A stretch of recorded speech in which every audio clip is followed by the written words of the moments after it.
2.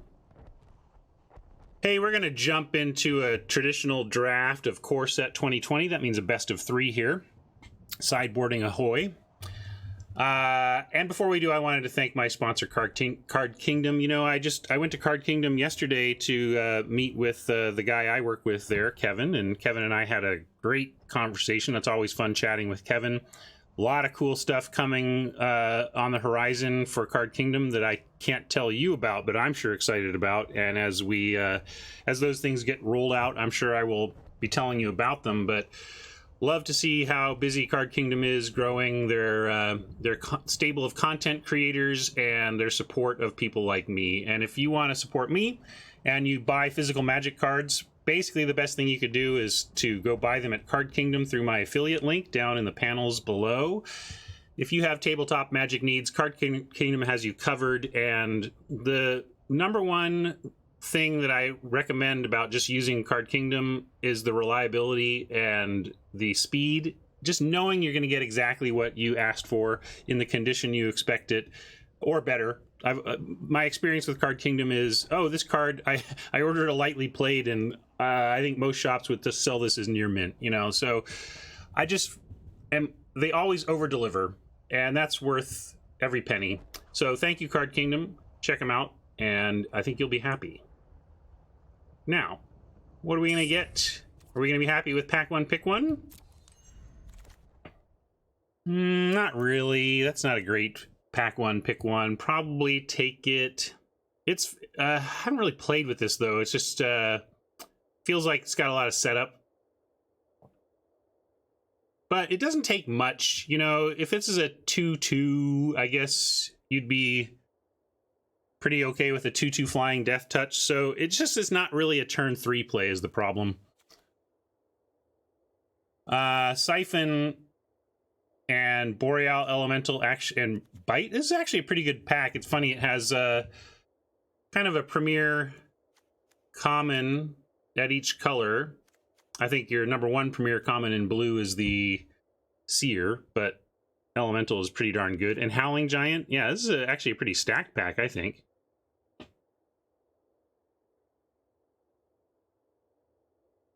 Now let me go to draft view.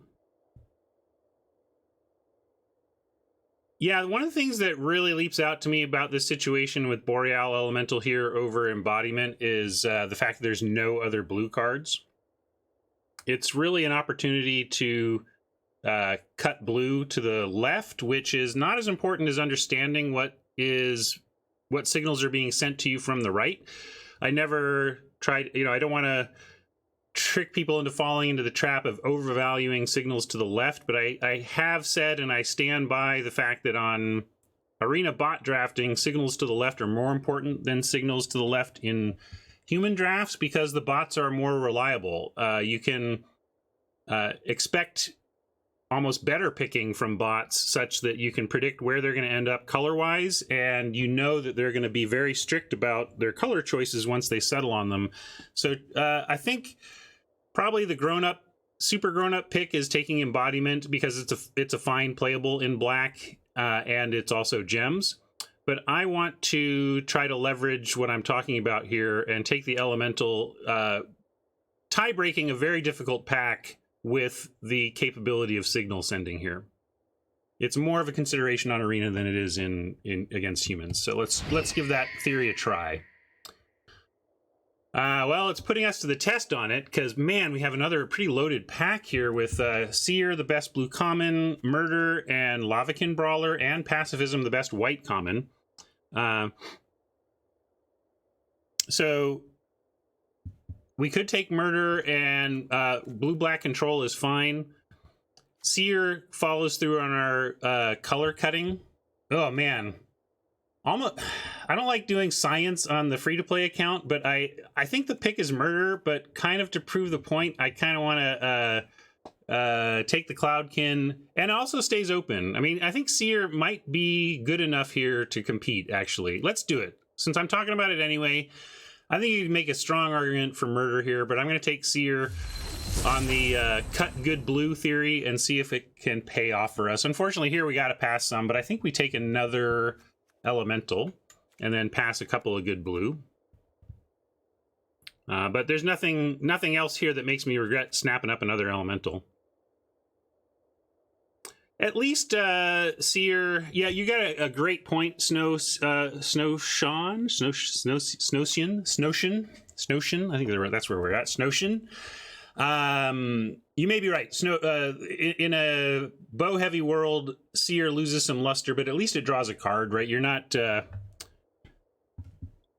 far down. We have Stoned on Frost Links. Reasonable. I think my ranking here is actually Boreal, Winged Words, Frost Links, with first Winged Words perhaps being more important than second Elemental.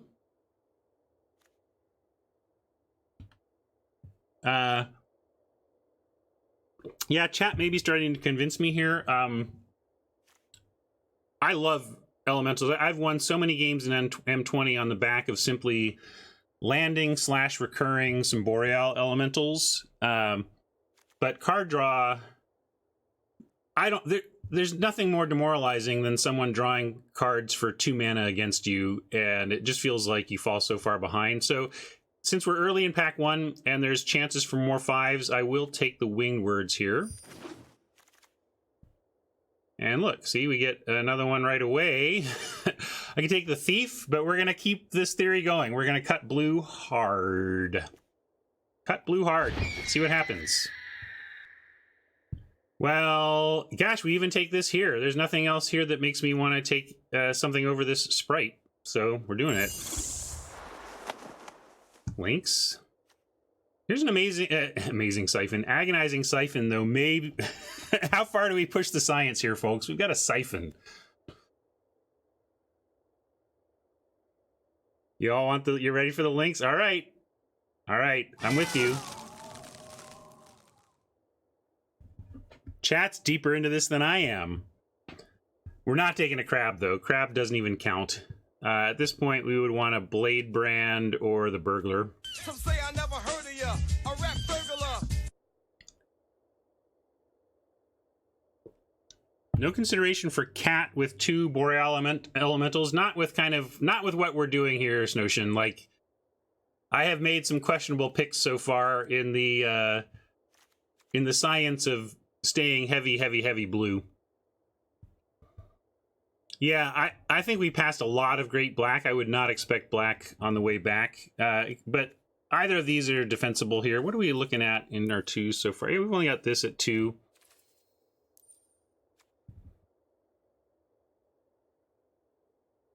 Yeah, Isolation is totally reasonable as well. I think I'm in for Isolation. We might be blue-white flyers, in which case we'd be totally happy to have this. I think Isolation is correct. A lot of things could compete with Octoprophet, Tracker, Mastiff, all about the same page, but of course we're going blue. Now we get to pick up a very late Smuggler, although I don't know if it's late by bot standards, but it certainly is by human standards. Anyway, we'll take the Smuggler.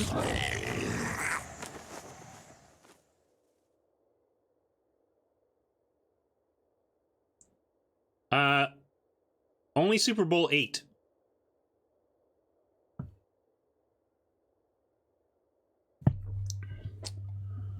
No consideration for the Axe at that point. If we get into a Skies deck with a lot of small flyers, then I'll happily play an Axe, but I don't feel the need to pick it there, no. Yeah, I think Rift is fine here. Disenchant. We have another shot at this, but if we end up in the blue-red plan, we would consider playing a Rift, especially out of the board. I'm going to put it in the board, but... and this is where I would take an Axe over Treason. I don't think we'll run the Axe, but that's where I'm willing to take them. If Axes fall to me there, then we take them. Here's a Blade Brand to snap up. But we can get a Raise the Alarm. I think we're closer to Raise the Alarm, actually, than Blade Brand with the Eternal Isolation. And if you are blue-white Skies, Raise the Alarm can just chump up the ground a bit. What is the blue-red plan? It would try to lean elementals. We do have 1, 2, 3, 4 elementals in the in blue already. So if we do find that red is open, we would look to be kind of a blue-red elementals deck. Yeah, sorry you got by Act. The triple Act deck is generally not going to be great, but sometimes it just does its thing and you shrug and take your loss, you know? I'll take an Airstrike as a possible board card over Maniacal Rage here. Bladebrand, not respected by the bots. Okay. In fact, I'm going to put it in to remind us that black is still an option here. We're, you know, obviously we're blue. We don't know anything else, which is great. This is one of the benefits of cutting things this hard, is that we are now wide open. The info at the bottom of the screen is correct.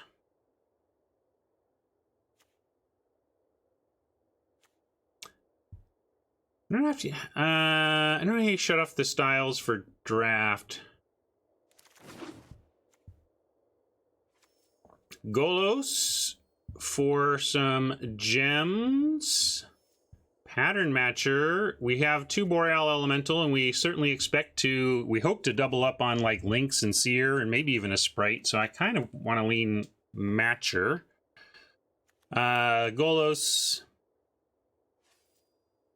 I've taken Golos a couple times and have yet to play him because, frankly, if you're not 3 colors and or ramping, why do we want a 3/5 for 5? Yeah, anybody saying easy Golos? I don't know why. Why would you think this is an easy Golos when you've got a Pattern Matcher competing for that? Yeah, we like Druid. Literally, like, here's. I would be thinking of our deck like this. Here's where we're at. What's the pick? You know, so if you do this, suddenly Leafkin Druid is like, oh, maybe it's Leafkin Druid.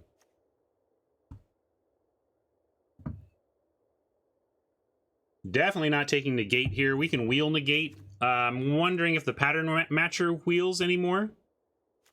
Yeah, no, we're not taking it. We've already done the science of cutting it. The reward should be that the fairy makes it back around to us. I think it's Pattern Matcher, Druid, or Gems. You know, Gems / playable, but not... I'm going to go with Matcher. I think we're going to find the matches for it, and here's one right here. We can take a profit and get that, although we can also go with like a Master Splicer. Here, I'll bring... we do need to remember somewhat what we have here to consider. Golos is a 2-for-1, but the one you're getting is basically deck thinning unless you are ramping to something or fixing for a 3rd color, you know? Profit will probably wheel. We're definitely not going to take it here. I'm hoping that wheels. The question is, what do we take instead? We can get a 2nd Smuggler or a 1st Splicer. Splicer is just the best generically best card in the deck, and then maybe we set up... and the bots never seem interested in white, so... yeah, blue-white skies seems like a way we could head here. Let's take the Splicer. You're not wrong, Zach. It's not like that extra card is completely useless just because you don't have a 6-drop or whatever, but I'm saying it does lose a lot of its value, and it becomes way less of a priority, and the nature of its 2-for-1-ness is oversold if you just kind of shrug and say, hey, it's a 2-for-1. It's like, yeah, technically, and maybe that's the best kind of correct, but I want to win Magic games, so... Yeah, where's our blue hookup? But it doesn't look like there's blue in this pack, right? I mean, we have, this is pick 3. There's 1 common missing, and, you know, it could just be that this was the only blue in the pack or something. Apostle can overperform, but I don't want to take it here. We probably wheel both of these, though. Gosh, what do you take? We could take the Cliffs and... lean back towards red, although I really, now that we have a Splicer, I really kind of want to do the white thing. I think this comes back, maybe it is just Apostle. I think basically both of these are kind of wheeling type cards, and we're going to take one and wheel the other, I think is what happens. You want the squad captain? I think we pick these up much later. Yeah, let's start with Apostle and try to wheel this second isolation. And if we don't, I'm not sure we want a main deck 2 anyway, but we would love to have one of this for the board. So, all right, we'll take Apostle and wait for our blue hookup, which is still hiding from us. We just take the unsummon, which is fine. There's a shock if we don't want to give up on the idea. I don't... Probably too late to get into the foot soldier thing. I think we just take unsummon. If we wheel a denizen, that's fine. Both denizen and stone golem wheel here, I think. So I'm not worried about it. I'm just going to take unsummon. Yeah, unsummon master splicer is a good play. Unsummon's just got enough going on beyond the obvious interact with your opponent's stuff application that I like it there. A lot of quality cards in red. We may have missed the boat on being red blue, and maybe it's not too late. Like, there's nothing, I guess, like raise the alarm wheeled.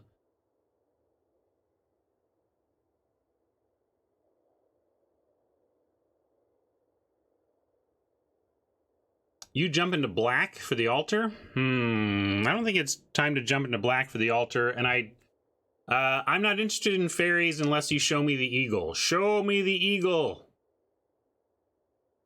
I think if we don't take the raise the alarm here, we take brawler or reduce to ashes.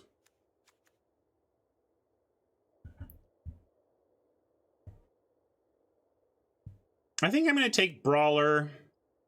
I bet we wheel the raise, and while reduce is good removal, if we end up in red-blue somehow here, we're going to be really happy to have brawler with these all the elemental stuff we have going on. So I'm going to take the brawler as the hedge. Interesting. We've got a very late Leafkin Druid, a Weaponsmith with no weapons yet, and an Ember Cat to further support a lean back towards red. We're not taking a sentry. So yeah, I think we have to continue our lean back towards red here, huh? Listen to the bots. They're suggesting red might be where we're supposed to be. Here's more support for that, although while I like the Pack Mastiff, I think at this point we take a Weaponsmith. What do you think, Weaponsmith or Mastiff here? We don't have a first Weaponsmith. I mean, if you're talking about, if by second you mean that we passed the first one, yes. Let's look at curve too.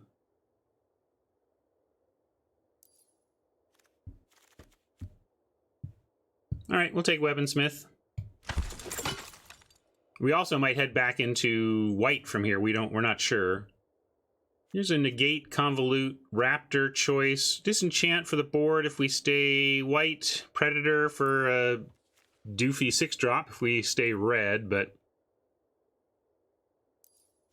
we passed the first Weaponsmith for Embercat, I believe.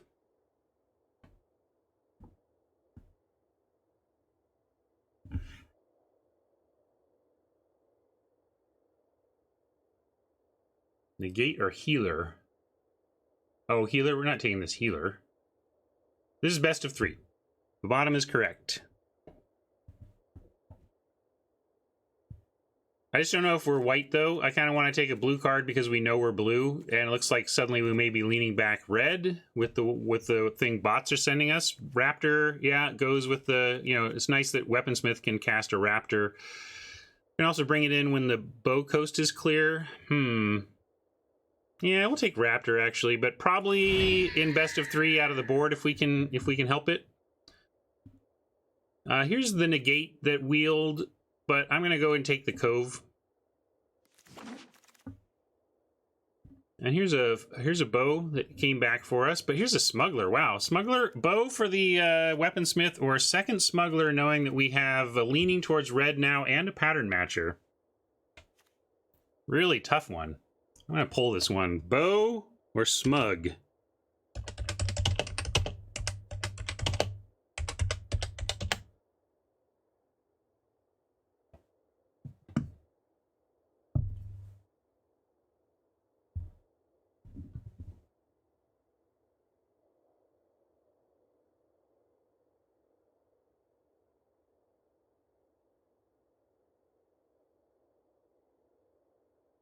What do I think here? I guess I'm leaning Smuggler. We'll see where the voting is. Yeah, Smuggler's at 22. Very close, but the pattern matcher puts me over the top for Smuggler. And if we can get more Lavakin Brawlers, you know. I'll take Smuggler.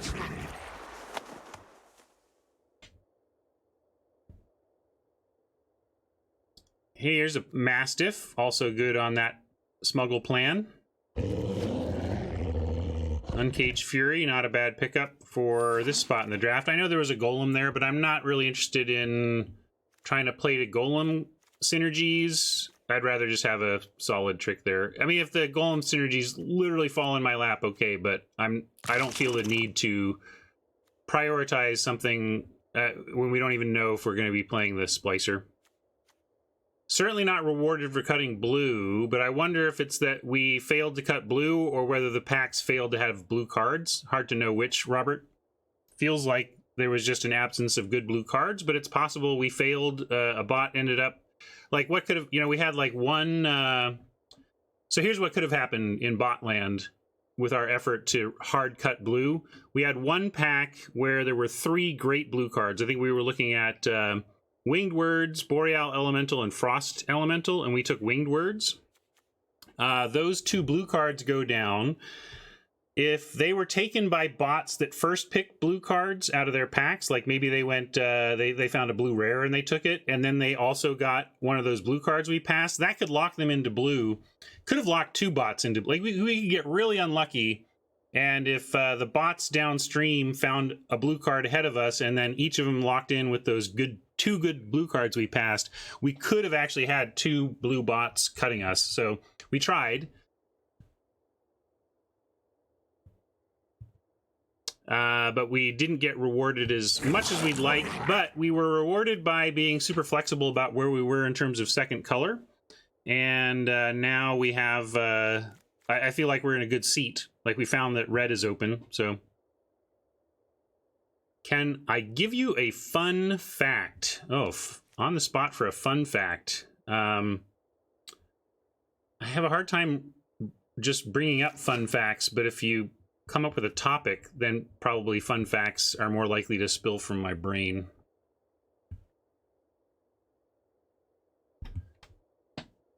Frost Links, sadly, or just Leyline for gems.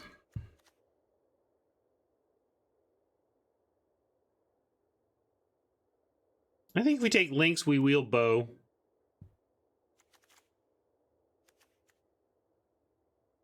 Yeah, Links for Matcher, wheel Bow. All right, bye Leyline. We're gonna take quality. More Links. We could also take a Sprite to add to our bow count. We may wheel this. I think we just take a third Links. I like it over the Drake. There's a dragon though. Yeah, I was feeling here. Let me get rid of this white. I'm distracted. My mind is continuing to feel like we're a white deck, and I don't even think we're gonna splash white probably, and I don't think we're playing Axe. So let's remind myself. Here's what we're looking at. So with this, yeah, we could make an argument for dragon here, actually. Now, we only have 2 on the 5.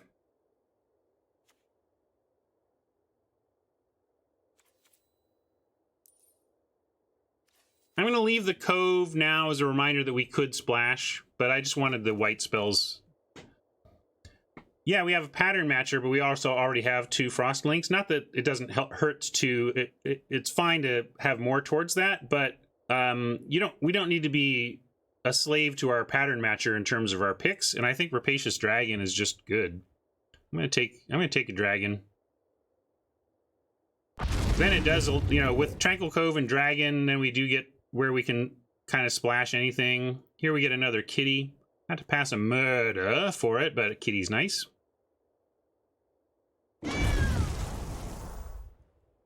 We might wheel that Frost Links. It's not out of the question.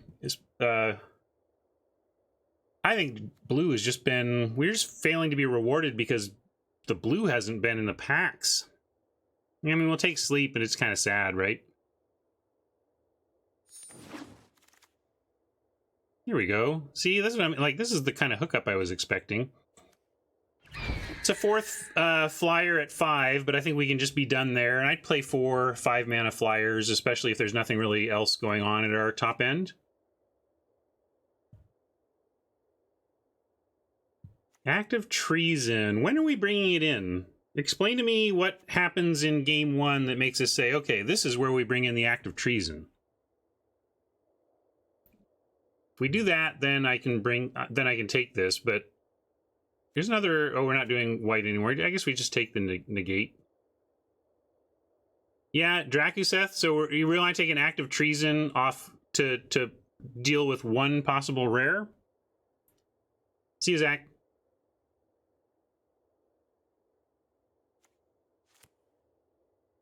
I'm going to take the negate.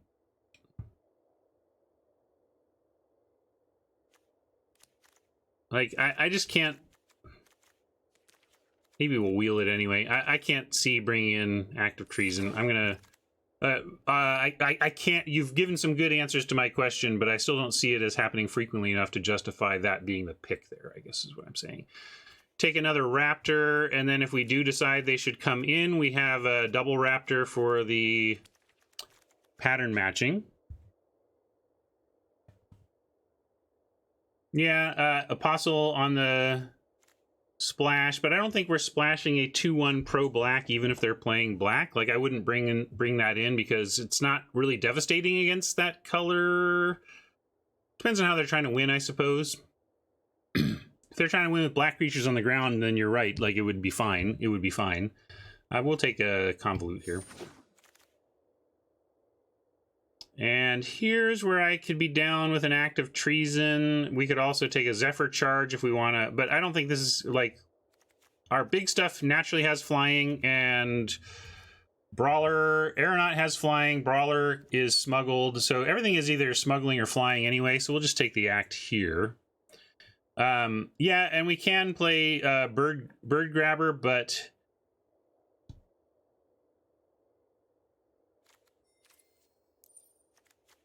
do we need the 2s, I guess, is the question. Certainly the Bird Grabber is going to be flying a reasonable amount of the time.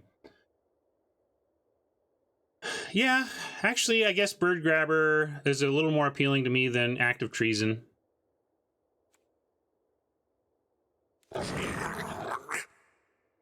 Here's another bow. Did we... oh, did I say another? Did we get a bow? All right, well, I guess we're getting one bow. Sprite did come back. We could take the Sprite, and it's not an amazing playable, but it's playable, and we have 1, so if we played 2, we could do some pattern matching there, but Cerulean Drake, also nice out of the board. And our deck looks pretty full here. Like, we have some cuts to make now. We got 25.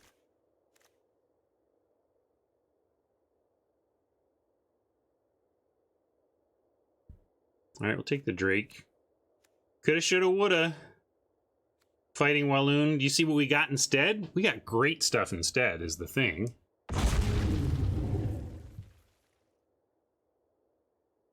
Anticipate, Bone to Ash, Fire Elemental, all conceivably playable. I don't think we're taking Fire Elemental. We're happy with these 5s.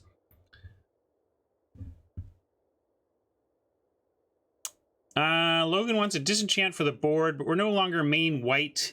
And I find it unlikely that I'm going to want to splash out of the board for a Disenchant, even though we do have Dragon and the white-red or white-blue land. Yeah, Anticipate, also not, you know, when you're low on interaction, nice, you know, card quality can be a big factor. But yeah, I guess we take a Bone to Ash and we start it in the board. Another Convolute for the board. Although, I guess, actually, Ripscale... if we face big green on the ground, we might want to bring in a Ripscale to have some beef to match up on the ground. Ah, here's more main deckable. This is better than Ripscale, I think, because it has super evasion. Expensive, but if you're at the end of the game where you're sitting around with 7 mana a turn... clocking them for 4 a turn is not a bad way to win a game. Late vault progress. Do we want to craft anything up? I'm only going to worry about it if we have mythics. Do we draft any mythics? I don't think we drafted any mythics, so I'm not going to worry about it. Just take it.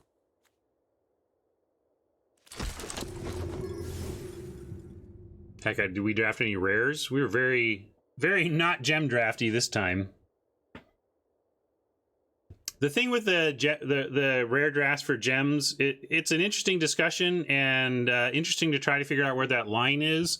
But always remember, whenever you face these tough choices in Magic, whether to take gems or a power pick, or whether to take card A, card B, whether to make play A or play B, you know, the more you're wrestling with it, the more it's actually probably pretty close in the resulting EV of those decisions. Even if the path you take is wildly different, your chance at winning the game or the draft or whatever may actually be a lot closer together with those two choices than you think. And that's what I try to remind myself when I'm kind of overthinking a choice. Like that if I'm thinking this hard, it's probably pretty close in terms of win EV.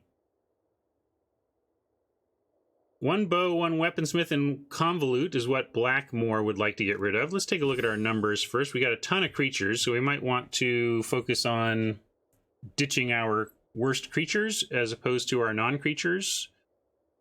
Yeah, and I suppose if we're going to side the bow, then let's side the weaponsmith. Be a little bit more aggressive. So then that...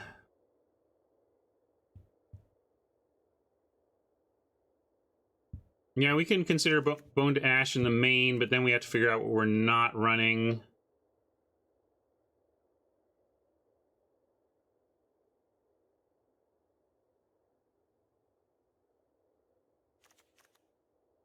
I don't think we're playing both Bone to Ash and Convolute, and actually not sure Bone to Ash is better here.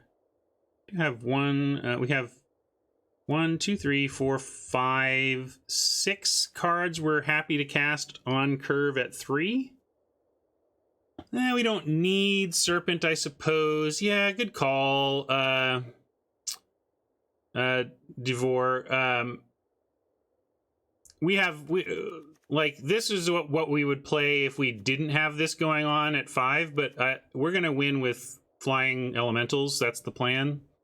Don't have a lot of recursion for them. We just have to hope that one of these 4 flyers or Lavakin Brawler plus Smuggler is enough to get there. So yeah, great call. I think that's definitely a cut. Now, do we want to cut another creature or one of these counter spells?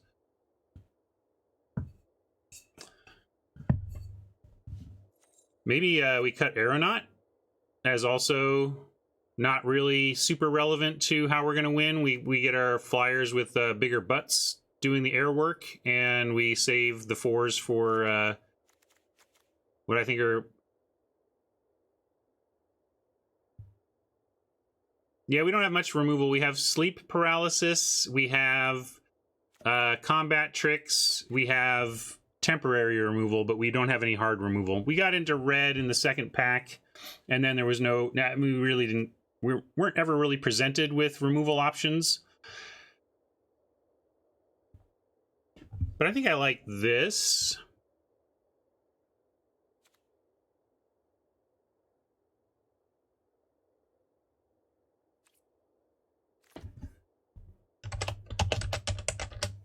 No mono.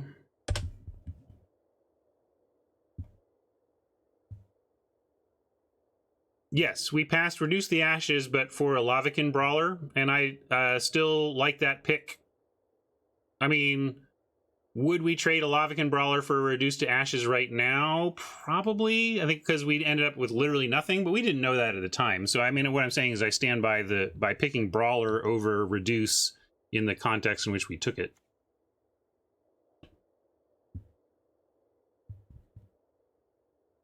So, let's try it. This looks good at 9-8, I think, although we may want actually 9-8 red because of the double Embercat. There's no double blue except Bone to Ash. And more of our twos are red than blue, which actually makes me think...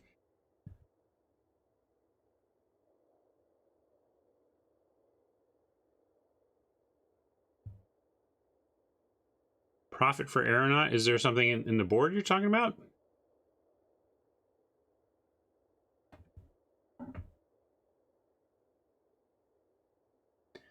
Sure, Steven, but at that point we were mono blue looking for a second color. So in looking for a second color, I was not thinking in terms of splashing, I guess. But you're right. Then we could have found a different second color and still splashed the reduce, I suppose. But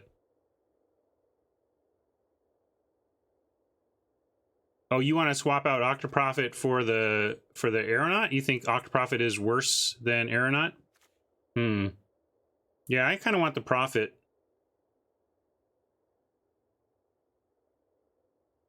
That's fair that we're trying to be aggro on a more aggressive side of the pair, but let's try Profit first, and I'll keep that in mind.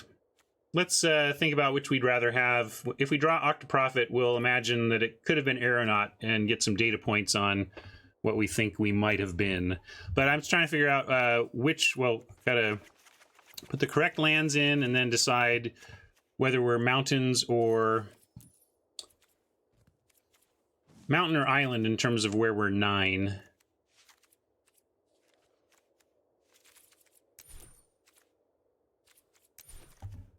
And I am leaning this way because of the early demands on red.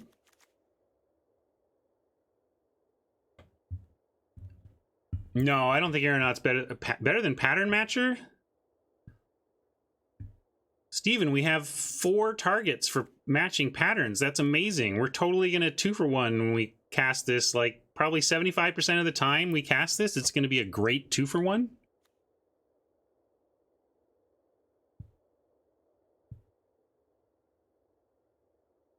That's what I'm thinking anyway. So I'm going to go with this rather than any further debate, and then we will decide after the first match if we think we've learned anything that causes us to want to adjust. I'm going to go to Battlefield Right and get ready to play this thing.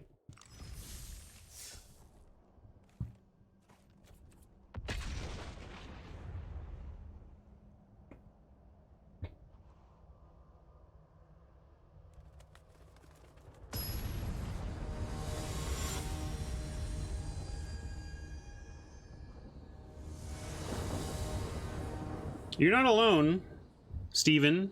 The LR crew has been underwhelmed by Pattern Matcher, but I don't understand it. I see it mostly get played as a 2-for-1, and the times where it's a Hill Giant, while Hill Giant is below replacement at this point in the course of Magic, it is not a useless body. So the floor of a Hill Giant with the ceiling of... get a free second Boreal Elemental is like the power is there.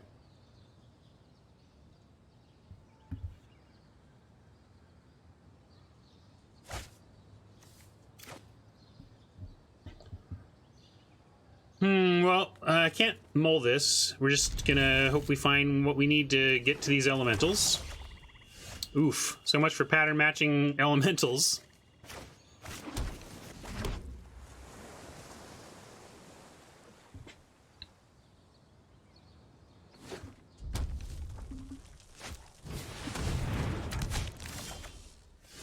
All right, needed some land, so that's nice to see. We'll play this way.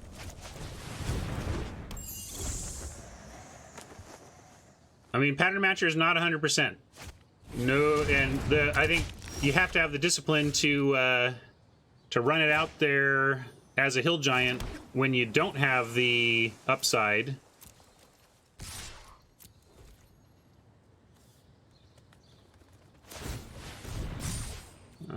Well, 2 bows, not actually a problem for the hand currently. It's a problem for the sprite, but not really for our hand.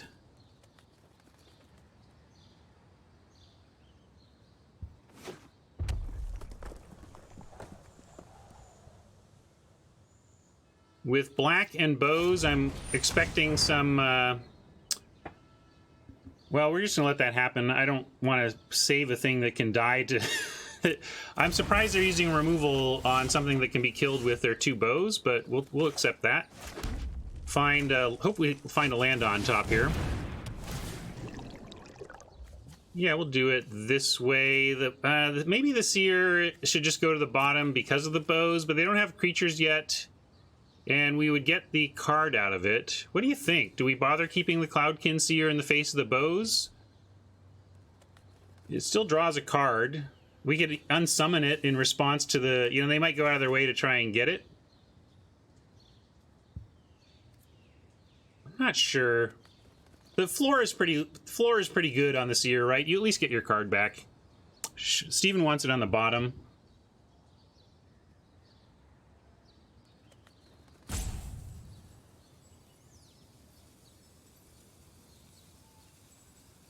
Yeah.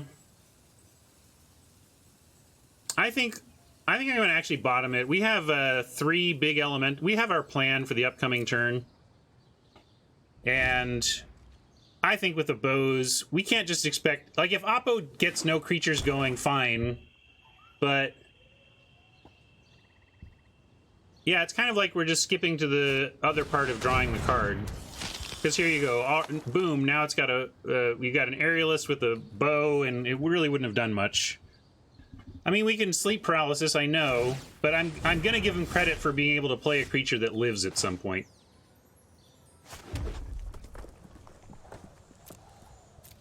Attack first here.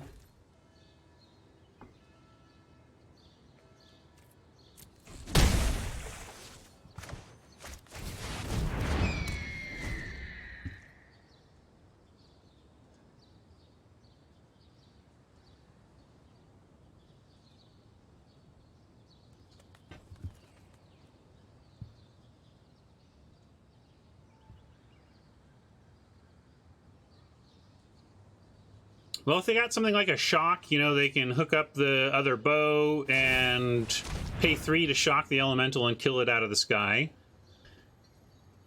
But then there'll be, you know, I don't know how many more times they can combo a bow to kill an elemental. And maybe we'll see that they can't even do that here. We'll see.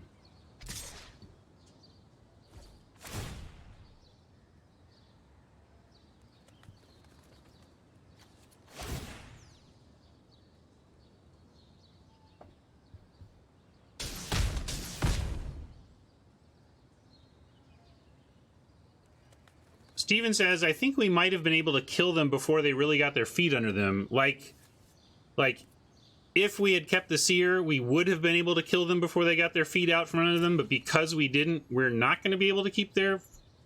We're not going to be able to do that? I mean, I think we're going to do exactly that. Kill them before they get their feet under them.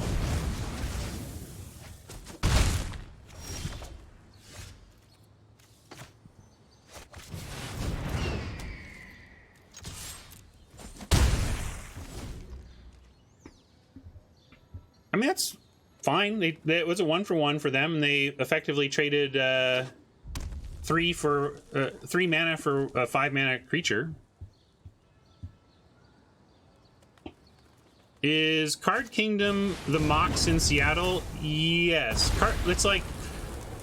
So the brick and mortar businesses associated with the website Card Kingdom are Mox Boarding House Seattle and Mox Boarding House Bellevue.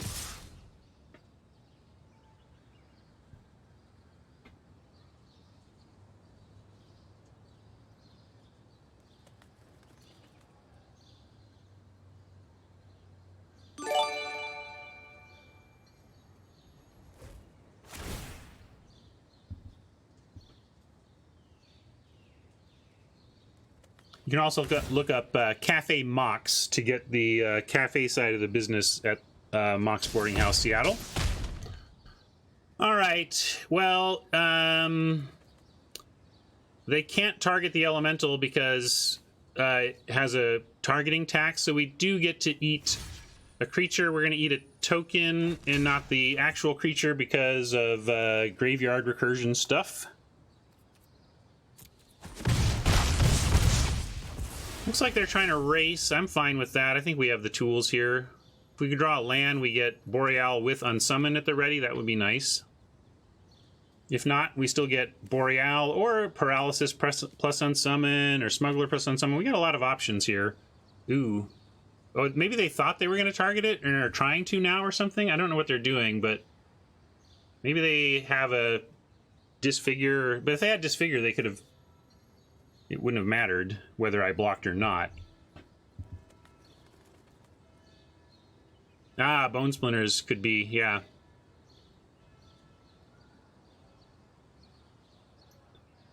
Solid read on Bone Splinters and an opponent trying to understand WTF.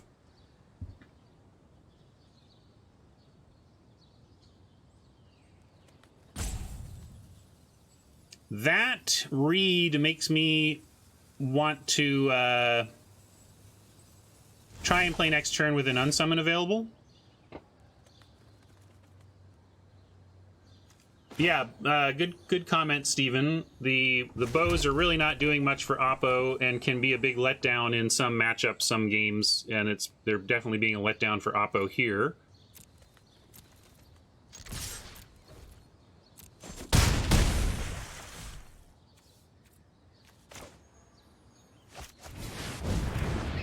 If they invest a lot of resources into killing the elemental, we might not even save it. Let's see what they want to do here.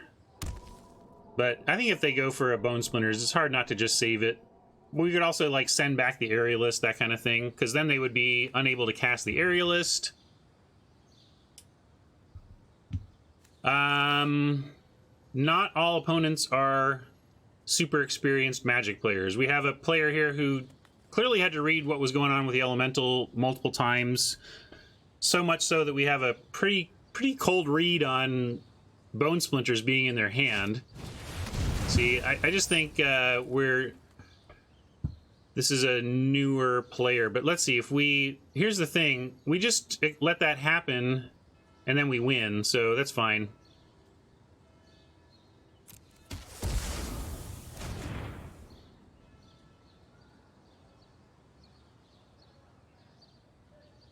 We have Unsummon plus Sleep Paralysis to nullify both of their creatures and attack for 6 and get game 1.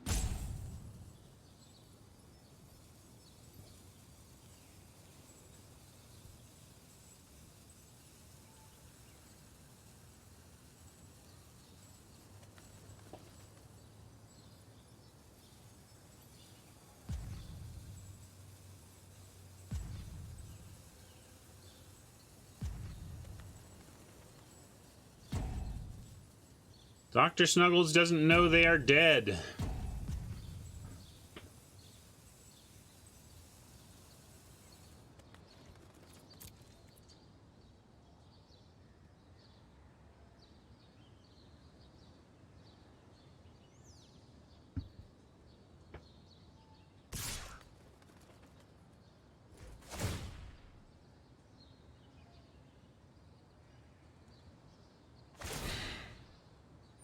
The best part of my wedding. Let me think about that. I mean, it was a great day. I don't know if anything stands out to me. I mean, it's like when I think about what I loved about my wedding, it doesn't come to a single part. Oh, wow, they're just really giving this... we don't even need to use the sleep paralysis.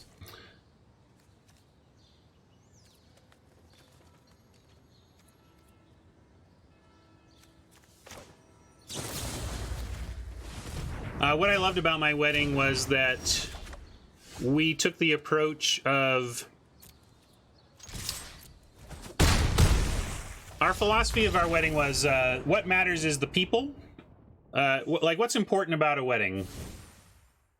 We called our wedding the party that you would never throw, right? Like, there's your grandma talking to a recovering meth addict that you knew, like, it's just like, who are these people and why are they this party was never supposed to happen, right? It's this weird party that you throw, but because we just thought of it as a big party we were throwing to celebrate ourselves, celebrate our union, we just made it about we did a very DIY punk rock kind of wedding. we had 220 people at our wedding, over 220 people, and we spent, I think, under 10,000 on it, and $33,000-ish of our budget was liquor. So we made it a gigantic barbecue picnic wedding, and did it by just renting a space with a big yard area, a big huge field area, and it was like a wedding picnic. It was come get some barbecue, and a lot of our friends helped with the preparations, helped with the food. So yeah, anyway, sorry, I should actually think about sideboarding. Yeah, we want to bring in the Drake over the Sprite, I think, at least. Although the Drake, now they showed double bow. We probably just want to take both of those out. I maybe just leave the Sprite back in. At least it doesn't die to a single bow.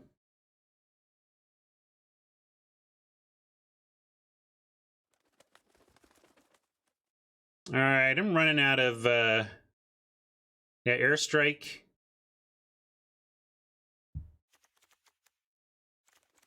Airstrike for what? Sprite. There.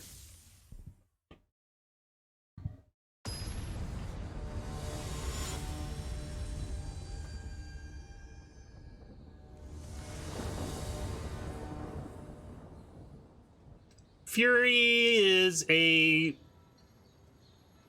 high risk, high gain combat trick. I call it high risk just because it's expensive. Like, I think my favorite combat tricks are the 1 mana variety. You know, the ones that you can just slip in somewhere in your curve really easily.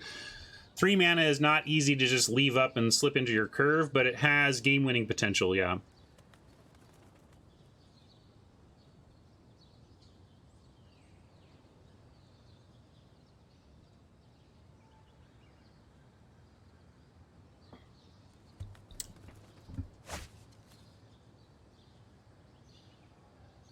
That Cloudkin Seer may be doomed to die, but this is a nice looking hand.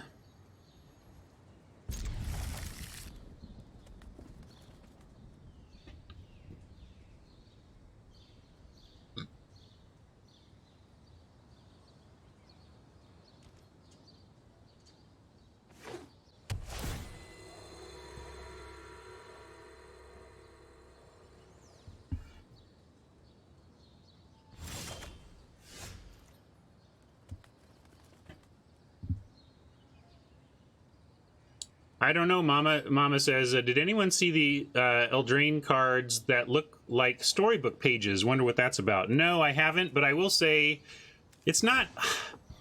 I don't know if it's a requirement of a given Magic set, but certainly something that R&D keeps in mind and looks out for are special visual frame treatments, like when they can come up with a new mechanic or something that reasonably demands or supports a different looking frame. It's a really good eye-popping thing to do with a Magic set, is to create something different looking on the front of the card, you know?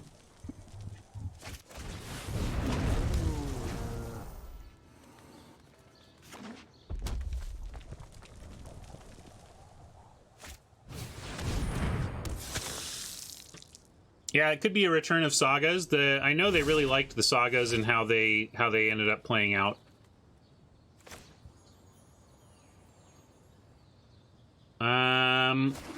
Next turn we get Winged Words plus Seer if we want. I'm gonna just go with the Seer now. Well, we could go Links, and but the Links can't really get through unless we... I mean, we could tap down the Sorcerer and have Links to block the Vamp, but let's just go Seer. Let's get in while the getting's good. Although what could easily happen here is Oppo plays and equips and attacks with Bo. So be it. We'll make him have it. But I'm not going to offer this trade.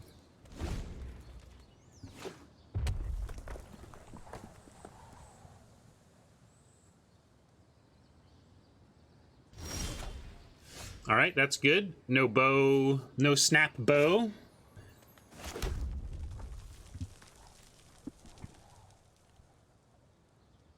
I'm going to go with the Winged Words first, and then we have Frost Links from there.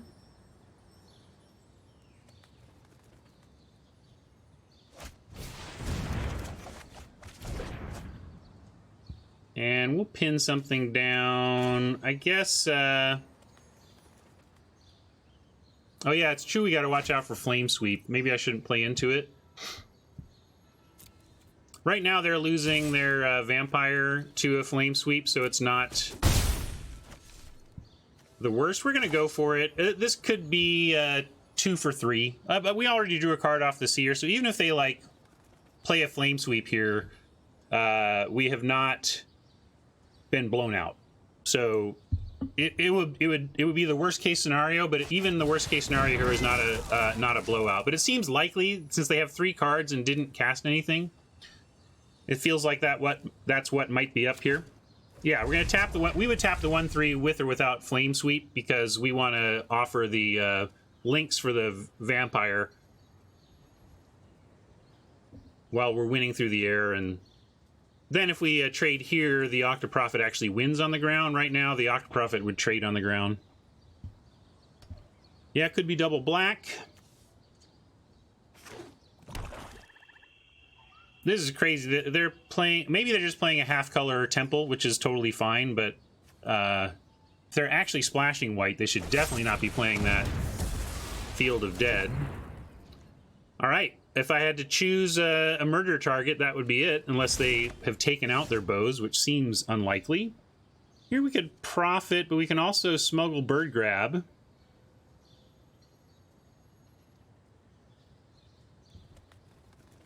We could Bird Grab Convolute, even. Can't smuggle Convolute, though.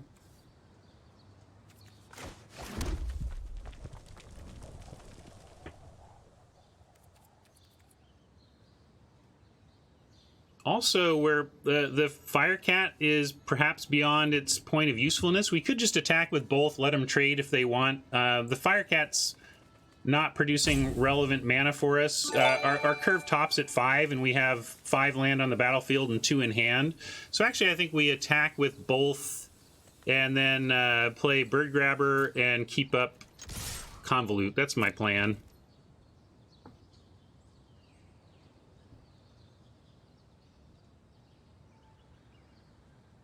Oh, if they had the sweep, they would have used it. I think we ruled out the sweep as soon as they untapped, because sweep's an instant, right? And they had 4 mana, including red, and they could have 2 for 3'd us, and then they used a murder anyway. Yeah, they definitely don't have sweep right now.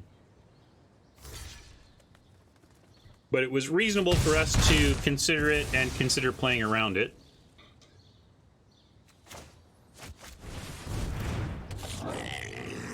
If we don't Convolute here, next turn we get Smuggler, still leave Convolute up. But probably Convoluting anything of significance that they try. Yeah, we're going to Convolute that. That owns the board enough to say no thank you. Hey Fiddles, welcome. Somebody voted MH1 on your behalf this morning in the voting, by the way. I just want to let you know that. We thought of you.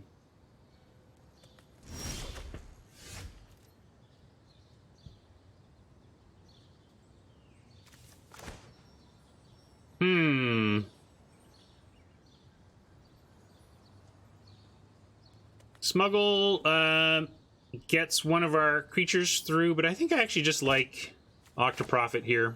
Octoprophet attacks through the Fang on its own, and let's get some card quality coming off the top here.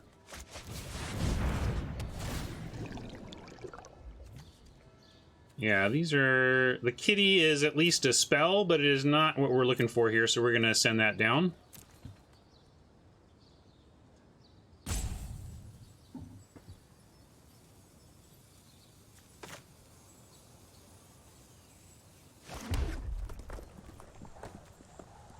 No attacks here. Did we decide on Shaman versus Skelly? I'm not sure of the context of that question.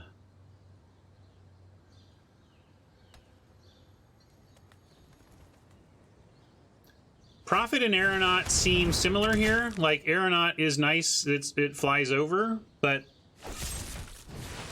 looks like in the scheme of things, the murder made it less relevant. Now, are they going to go for the... Yeah, it looks like they're going to try and kill the bird. Grabber.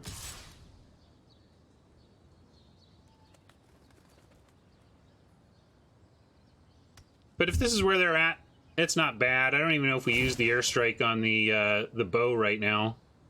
Don't want to draw a second bow and then be able to take out our remaining creatures. We got a free block here, though, at least.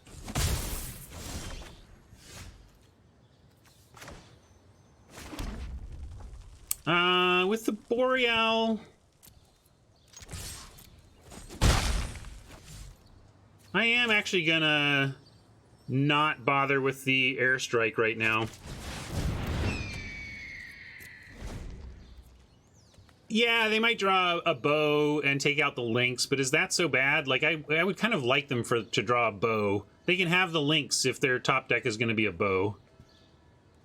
Exactly, Logan. I think we've seen the black flyer. I mean, it's black-red. It's not like they're chock full of flyers, but they did show us the uncommon flyer. We even have the dragon flyer, the red uncommon flyer. You know, there's... Point being, there are some things that fly in red-black that could make that worth saving over the bow. But it also kind of makes me think that maybe playing it at all is possibly a mistake. Like, we took Sprite out for it. Would we rather have the Sprite or the airstrike here? Sprite might be more useful.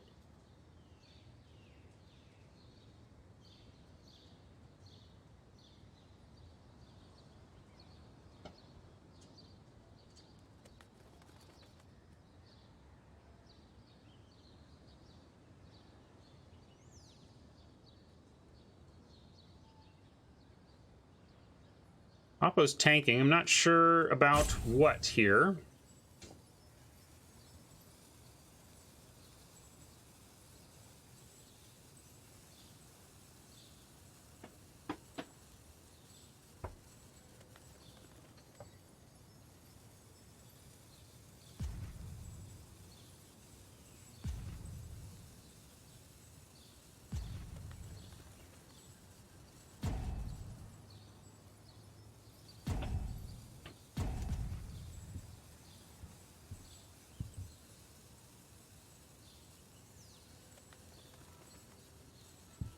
Well, I think the aerialist would actually work out because they would play it, it would become a 3-4.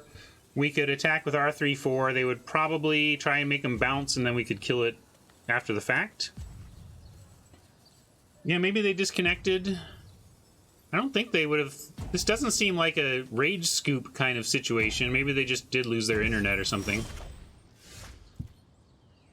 5, 6, 7... You know what? I'm going to paralyze the burglar. Maybe we don't even care. Oppo doesn't seem to be home.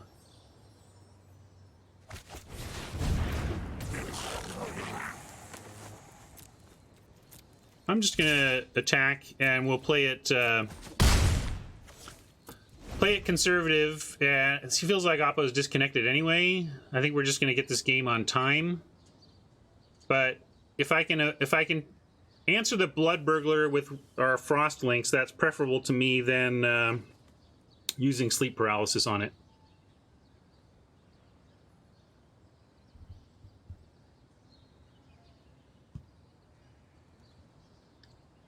I mean, a cat caught in the toaster is the first thing I go to when an opponent starts roping.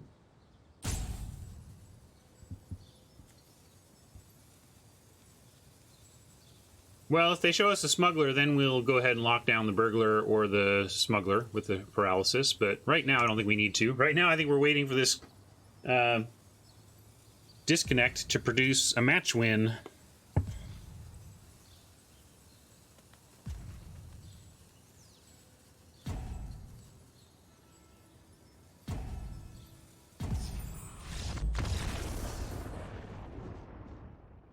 Yeah, sorry, Oppo. I think we had you, though. I think you were in trouble, but sorry you didn't get to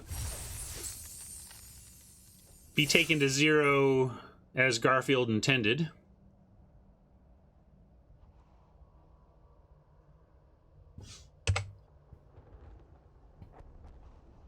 I am beverage free and feeling a little parched. Give me a second, and I will be right back. Maybe I'll take a little... Here, I was asked what the one of some of my my favorite part of the wedding. Like I said, mostly it was just about the community, having so many people we loved and loved us there together celebrating.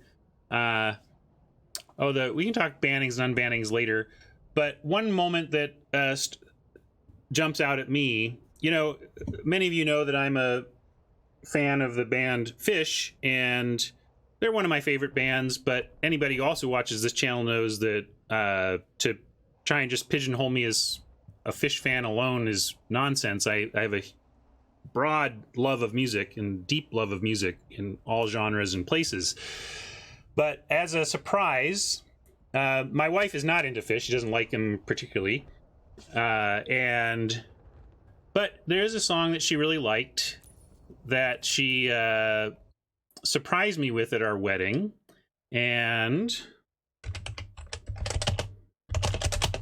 this is kind of like my wife's favorite Fish song that she had my two oldest nieces, who were probably around 9 and I think they were 8 and 11 at the time.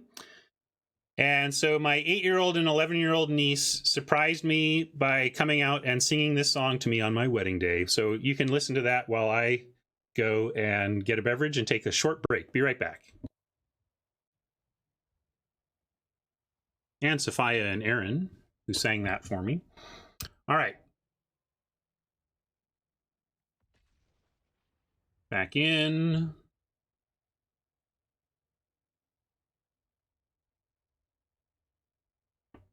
Margaret is my wife.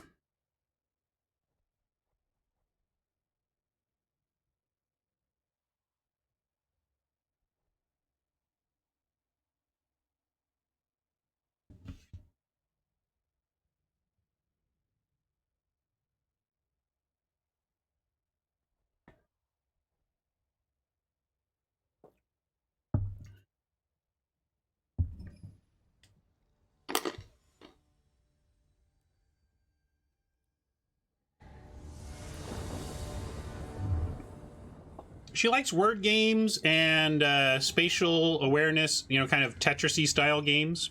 She loves, like all of us, she's a phone gamer. I mean, she plays a lot of match 3 type games on her phone and stuff. That type of puzzle game gets her brain going, but word games especially. You know, those like the newspaper word jumbles? Like, she just looks at them and just gets them. It takes her 2 seconds to get any word jumble. I feel like I have, yes. Yeah. Well, no, like, it could be Scrabble, could be find words, anything that involves messing with words she's into. We're going to keep this, double kitty, winged words.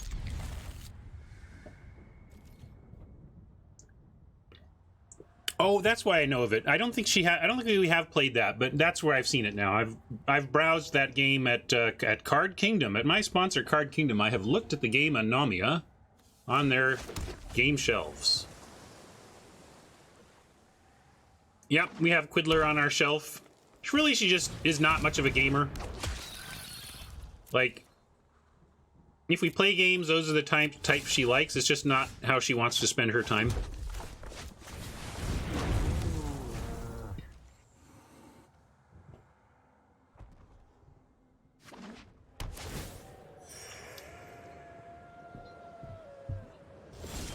Rocky, where have you heard that? Because it's totally true. Well, I don't want to give up this kitty to the scorpion, so we'll cast kitty number 2 with kitty number 1 and have mana left over to grab some birds.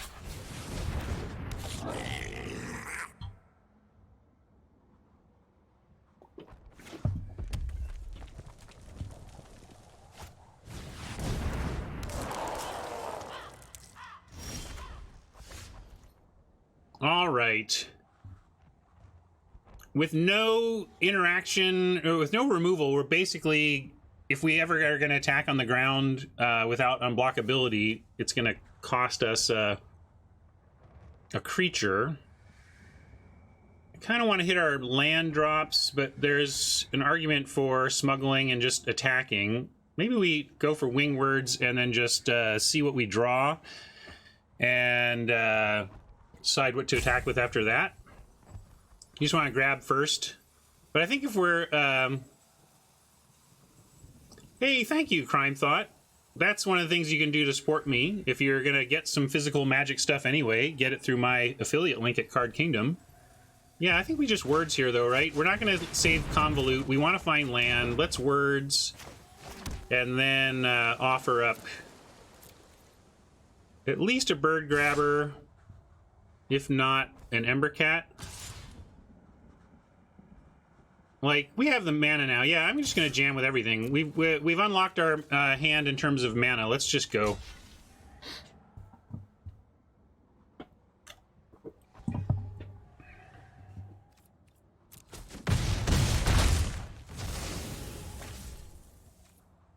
Almost makes me want to unsummon the Mutt to set them back. But we'll save it. Maybe they'll play a land, tap out for 5 for something we want to unsummon instead and set them back that way, and then we can convolute the 5 when it comes back next turn.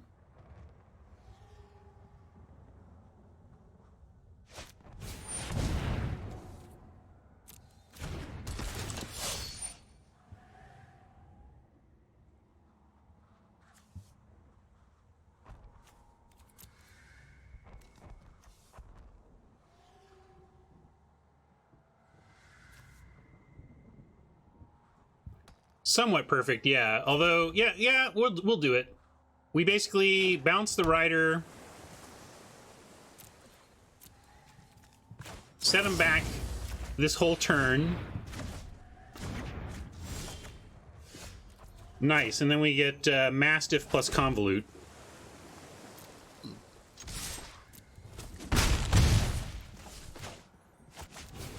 Untap Smuggle, and we look like we'd be in great shape. Although, we don't have them like dead. They're at 13 with a fistful of cards, so no guarantee that we get through it here, but we're going to let that happen. They could pay for it anyway, first of all.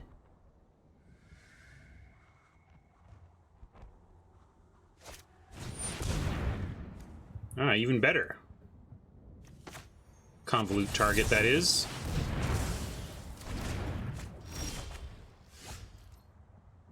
Let's see, do we have any looting? I guess we'll keep that land in hand.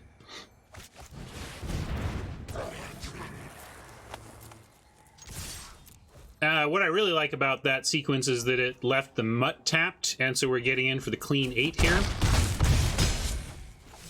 And that should make it... Oh, shoot. Darn it. Why am I so bad? Sorry, folks. That actually makes me want to play this land, though, because if we draw another mountain, we'll have an extra pump, but... That's the kind of sloppy play I'm trying to tighten up on. Made a lot of mistakes like that yesterday. Yeah, I gotta pump myself so that I try and drive home not doing that. Sure, Resonator, go for it. We're here for you. Let's see what they tap down. Yeah, it feels like they got to do the Smuggler.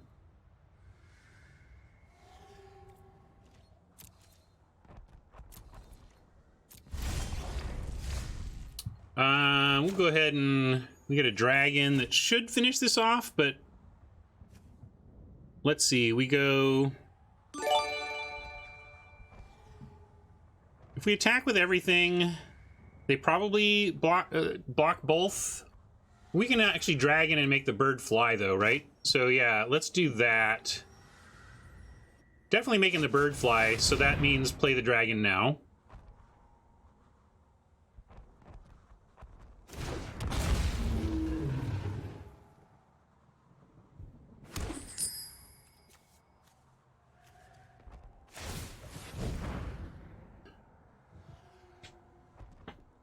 And I kind of just like... leaving our creature crew. Yeah, we can offer it. Yeah, I think we hold the Mastiff back, you're right, but we send the Ember Cat. I like Mike's line. We don't mind trading off the Ember Kitty.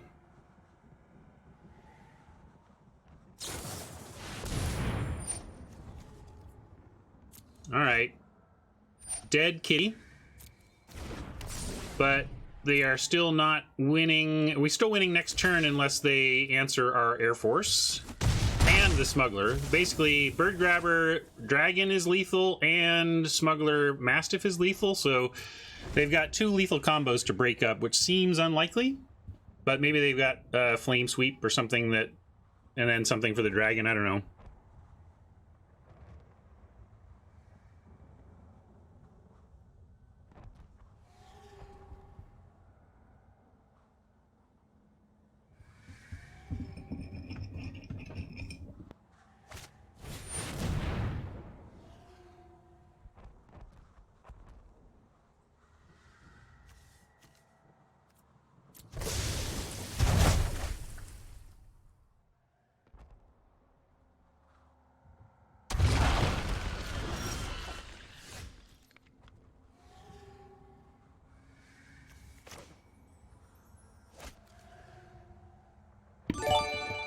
Still doesn't even really matter.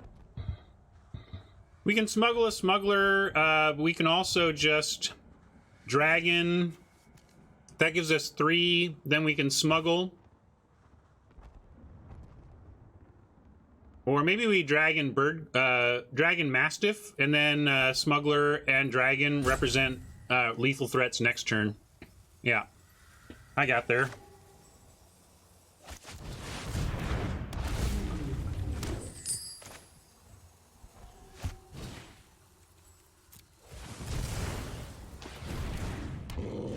This is double lethal again, so they need more than just the links to get out of this.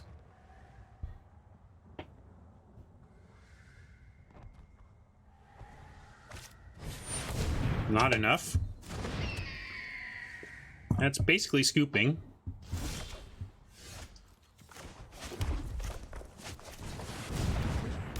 Wow, I almost let auto tap mess me up, but we got there. We had the treasure as well.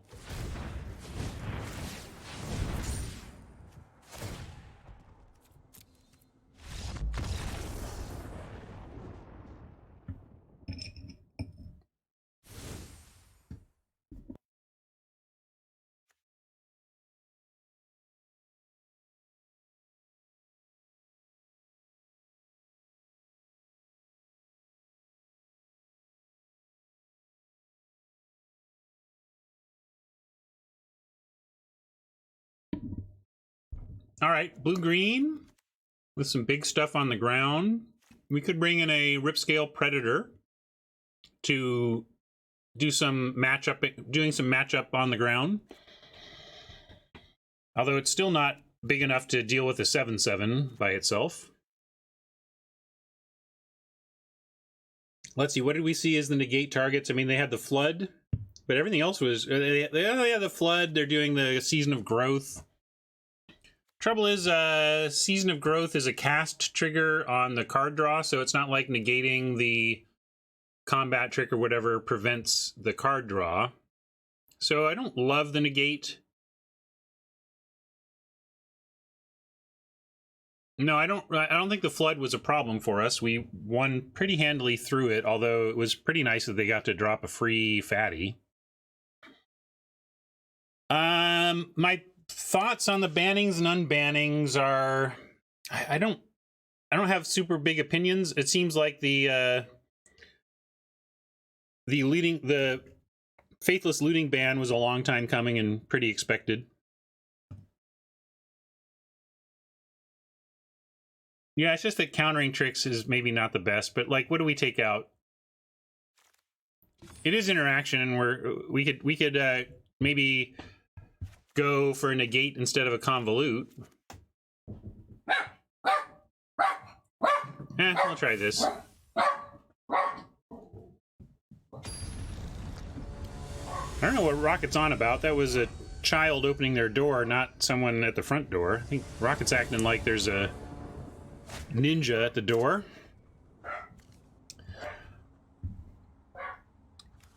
Give us a mountain here, and I'm gonna sneep this, but I don't know if we can keep... We are on the draw.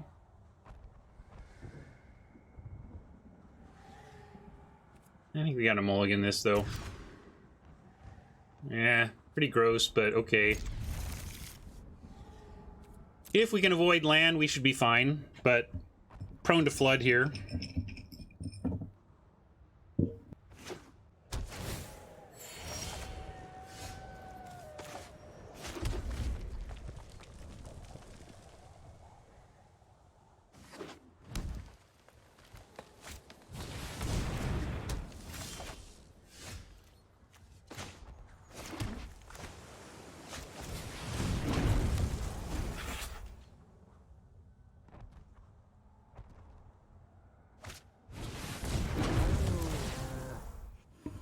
Yep, there were 9. Would you have kept there, Mike?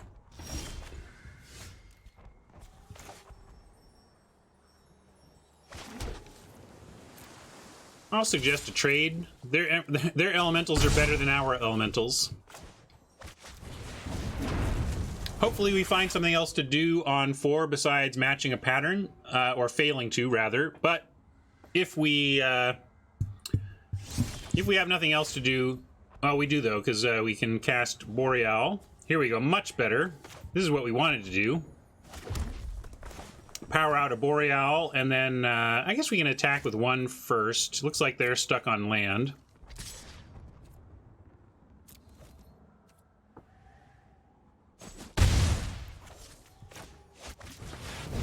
If they had a trick, I'm fine to draw it out with an Ember Cat. That'd be fine.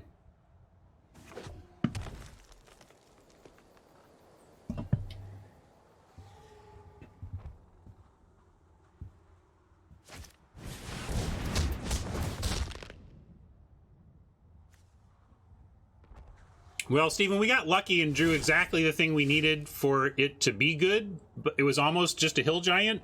But you can see that, like, again, sometimes it is a hill giant, but when it's not, man, it can be very good. Wonder if we just go dragon here. No, I guess pattern match is still good.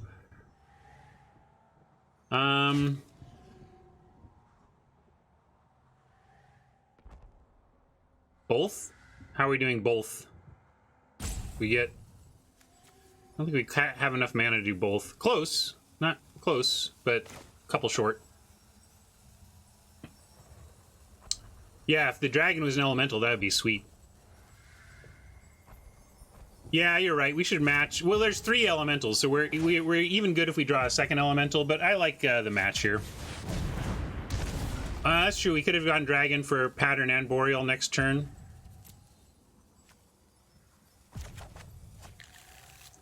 But we do get 2 mana towards boreal next turn. So let's see. 1, 2, 3, 4. That would leave us with 3. If we draw a land, we have boreal bone to ash. That's not the worst. Yeah, that's totally reasonable, Norbert. But if we get a land, we also have 2 spells, so that's nice. All right, we do. We have 6, 7, 8, so we can... Oh, no, I was wrong. I was off. We're at 9 to do both. But we can go Rapacious... Let's see. No, even Rapacious doesn't get there. We can go Rapacious Elemental, though, so we should do that. We just don't want to get a hold up Bone to Ash is the thing.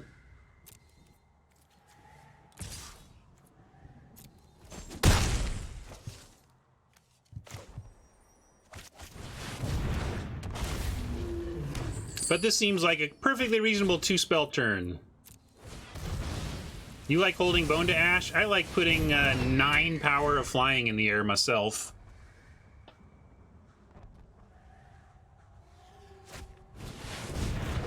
Alright, maybe Robert was right. But we still get to attack through that.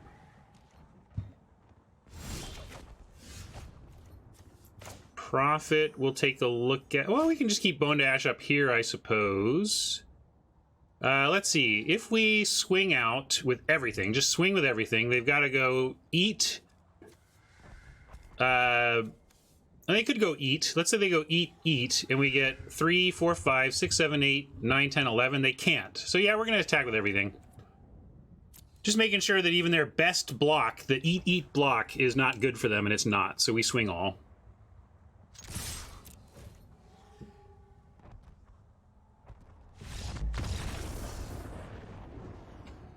All right. Easy game.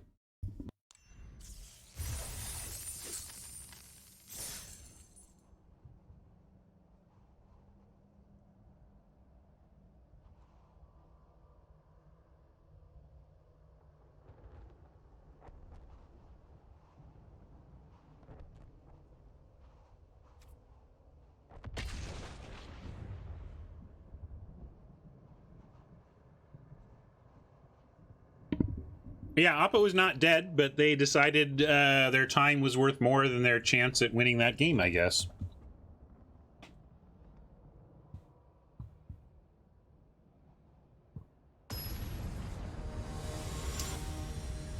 I am streaming part-time, is how I would put it. And I'm trying to build it towards something that could be more full-time. If we can get there, great. But if not, I'm really enjoying spending my Magic playing time this way. It's kind of the bargain I've made with myself to be here. Like, it's kind of weird how out of touch I am with Magic relative to even you all. And even though I'm streaming daily, because kind of to justify what I'm doing here, I have to really compartmentalize my Magic and say, okay, the reason I can, during this window of very flexible time for me, the reason I can stream is because I would 100% be playing Magic the Gathering Arena anyway. And so since I was going to be playing this game pretty heavily anyway, I figured I might as well stream it. But part of my bargain is that this is my main Magic. This is how I'm playing Magic predominantly these days. I have so much other stuff to do that it's like I jump on in the morning, get my Magic fix in, and then I have to focus on other things. So a lot of the community news and community awareness slips by me as I kind of put Magic behind me. Well, put playing Magic behind me. I'm still heavily in Magic in my head, even in the afternoons, because I'm selling Magic stuff. But all right, do we want Mastiff or Grabber? Grabber is not flying anytime soon, but Mastiff is unlikely to be pumping anytime soon. I'm going to start with the Grabber, because if we get no land, we're going to attack and then play Mastiff. So also, if they have something and they want to use it on our first creature, I would much rather them do it to the Bird Grabber.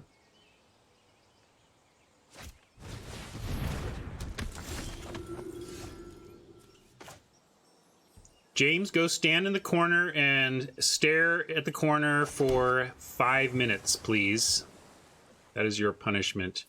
All right, we're gonna... Looks like we would have had a bluff attack if we'd had the Mastiff out, but we didn't know we were going to be facing a 1-3.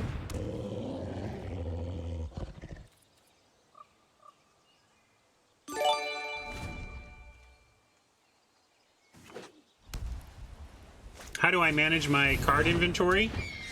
I'm using scanning tools to develop a spreadsheet database of my inventory, and man, sorting is just part of the grunt work. But I kind of like, it. Kind of frees my mind in some ways.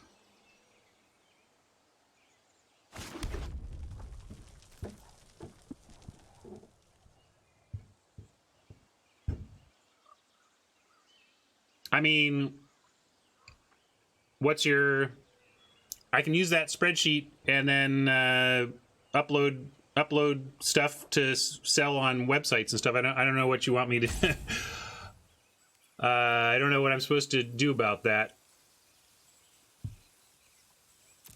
If you got other alternatives. Mike wants to hold up Bone to Ash.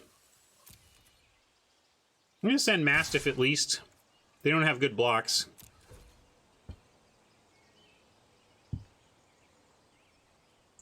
We'll trade for the Warden and eat the Chaplain, so I just don't think they block here at all. But yeah, the Warden certainly screams, hey, I'm going to play a flyer. Like, we want to pick off a Boreal Elemental with a... Alright, that's a great play from Oppo in the face of a Bone to Ash. I don't know if that was because they needed land or what, but...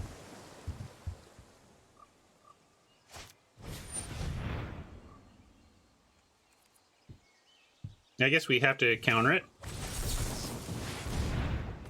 We left up the ash. Got to get something.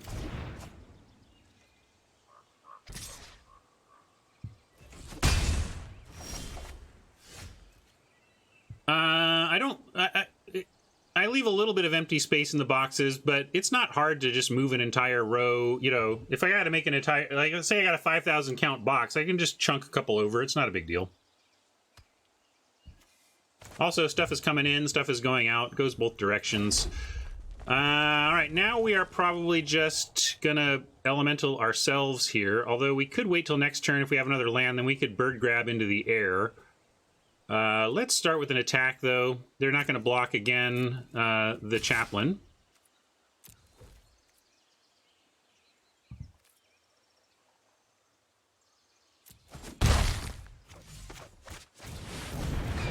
There we go. Let's see if that holds up. When do ranked rewards pay out? At the end of the month.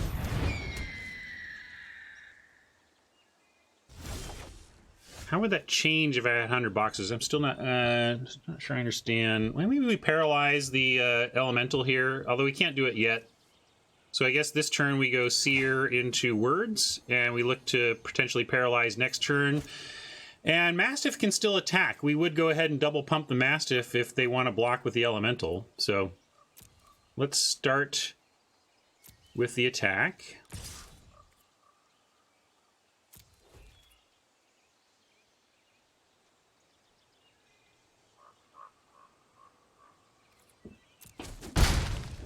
Mastiff unblockable.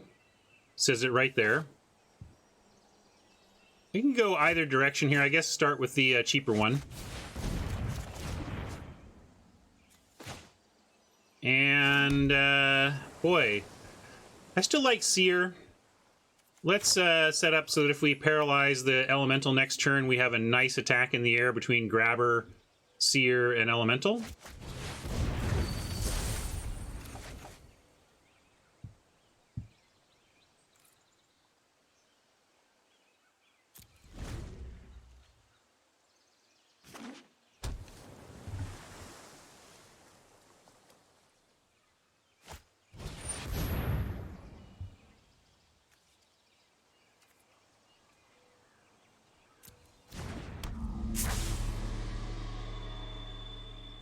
Mensch, you're kind of talking future Ryan problems. I'll let you know when I face them what I decide to do, but my inventory is not that huge anyway. My listed inventory is much smaller than the cards in my possession. You know, I don't... So if I focus on listing my expensive stuff, the actual box of listed stuff is much smaller and manageable than managing my entire collection. Sorry, Oppo. Roping for no reason here. Some reason. This chatting is fun. We could make the bird grabber grab, but that seems silly. I'm going to assume we're playing this. Now we can just links the elemental instead right now. What does that open up for us? Then we can go links, Embercat. We have 1, 2, 3, 4, 5, 6, 7. And we would like to use at least one on the grabber. Although we don't have to. If we do Embercat, like if we do links plus profit, then we don't have a bird grabber attack. I kind of like going for the bird grabber attack here with links Embercat. And then we still have a 1 pump threat on the Mastiff that can still attack.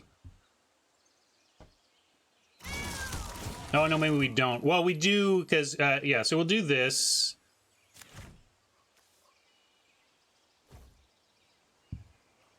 And we can fly the grabber. And then Mastiff has the threat of activation attack. And if we activate, okay, we don't play the cat. If we don't activate though, then we get a kitty after this too.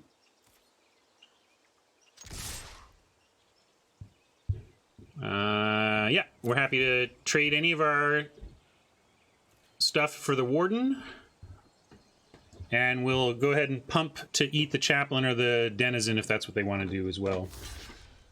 She's getting there. You want to show chat the costume you're working, or the cosplay you're working on? Clara's working on cosplay for PAX coming up. I think I'm going to be at PAX here. So you have to tell them what character you're being, though. Here, step up to the camera. I'm creating a cosplay for Hilda from Fire Emblem Three Houses with my best friend. She's doing Lysithia. So if you see us at PAX, come say hi. I just got the wig. I still have to straighten the pigtails, but it's gonna be neat. What's the character again now? Hilda from Fire Emblem Three Houses. Hilda from Fire Emblem 3. Three Houses. Houses from Fire Emblem 3 Houses. There's a specific name. Yes, yes. I know that. I know it. Sorry. I'm distracted here. What's going on? I don't even know what's going on. But that looks good.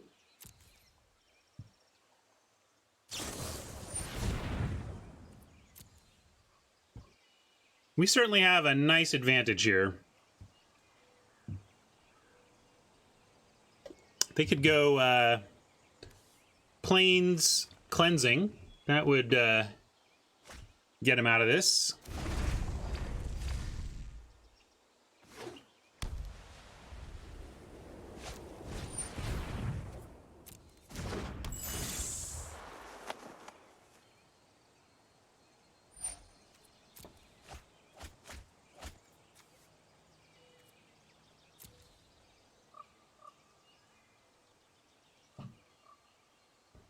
Now they're dead unless they add to the air or show us some removal that we weren't seeing to now. Maybe they have the destroy tapped creature. Kind of looks like they're counting stuff towards that, maybe. They have the 5 mana for it.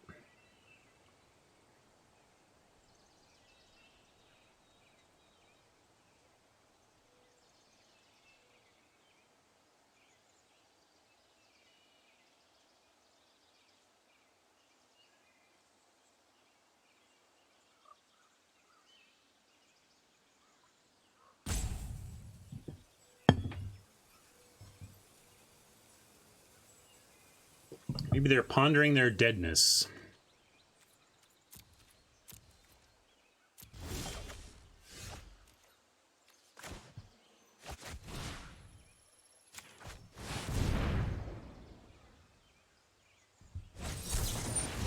Got the negate. All right. Well, we're still gonna fly over, put them to it here. They get to trade with one of these flyers, but we still continue the air pressure pretty effectively. And they've got a chump here. Then they have 1 blocker for 3 flyers next turn, which should be enough. For us, I mean, not them.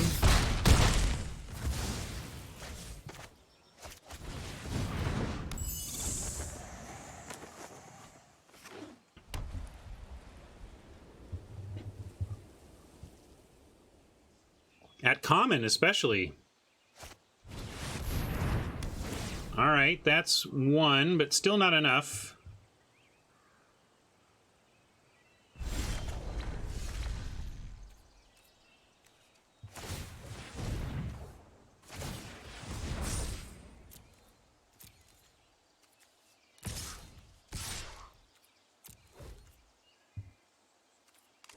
Yeah, attacking with Chaplain would have kept him alive.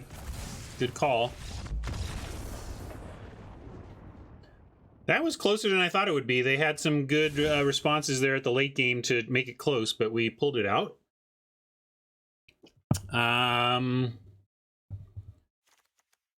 Let's bring in the Airstrike. Aeronaut's really terrible against other elementals. So we're definitely not bringing in the Aeronaut against Boreal elementals.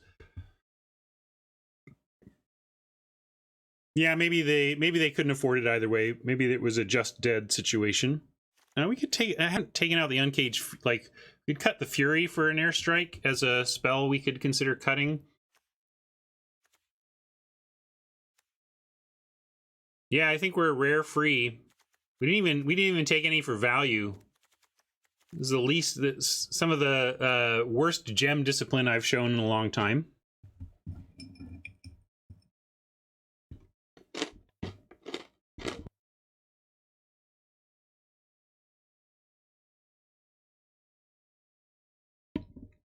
I don't know if you can say that did literally nothing, Dan, because it prevented a bunch of attacks from us. Yeah, but again, we're seeing other big flyers over there, and I don't think I want to bring in that against them. My spreadsheet is way behind on my to-do list.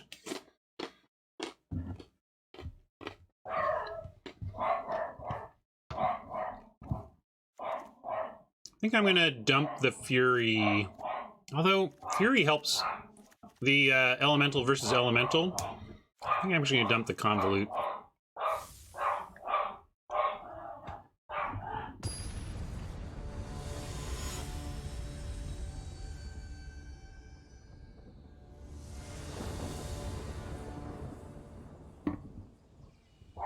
You don't understand the ninja problem we have in this neighborhood. Only Rocket does. They're crafty, the ninjas. You have to be Rocket to even see them. But I trust him.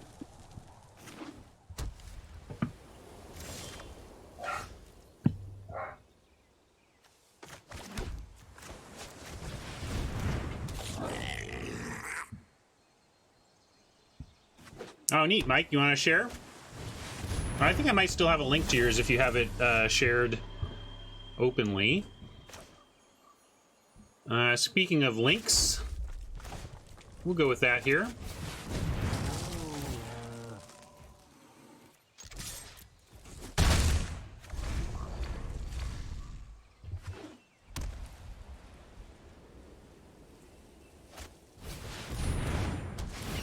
Nice. This is a perfect turn for us. We get to smuggle and airstrike the Warden.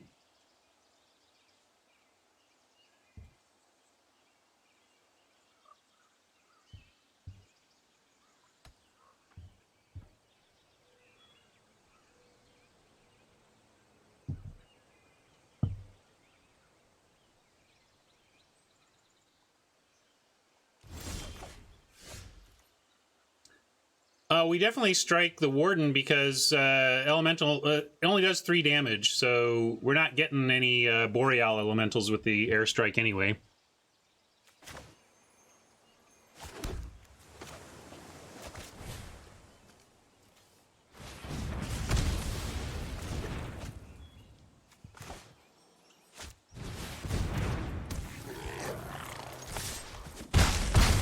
This gets him to 12, and then we are, with nothing changes, and we resolve this smuggler, we're clocking him for 4 unblockable a turn. So they are under the pressure to solve our pressure.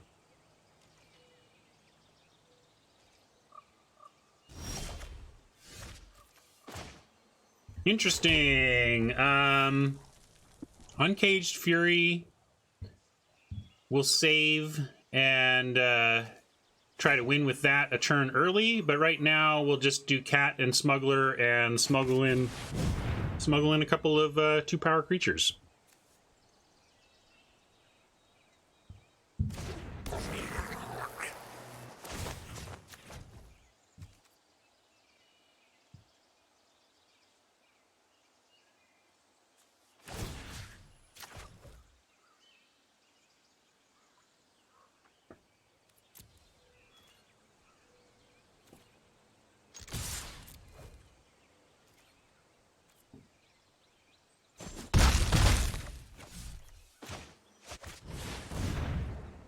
Put up or shut up, Oppo. This is your turn to solve your problems or die. That's probably great for us.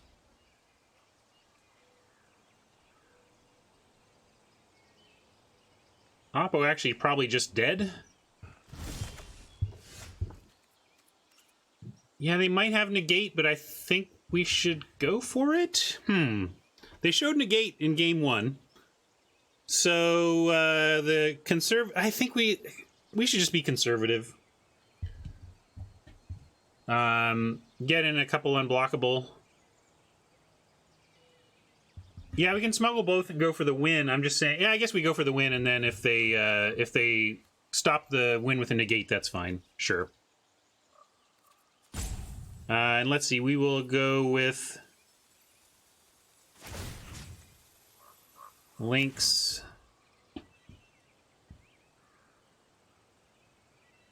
and a birdie, or a grabber of birds. No, we're going to go for the win, Dan, and if they have the negate, we'll try to win next turn.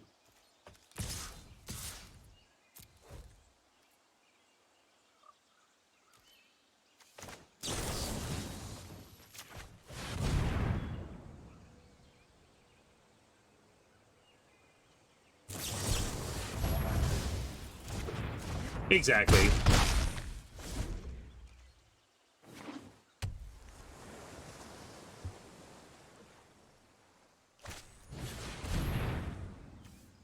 Yeah, it put them to 4, and they had to hold the negate, and it's fine. We kind of did make them have it. It was nice that we had a way to make them have it without threatening our creatures in trades or suicide attacks in the event that they did have it.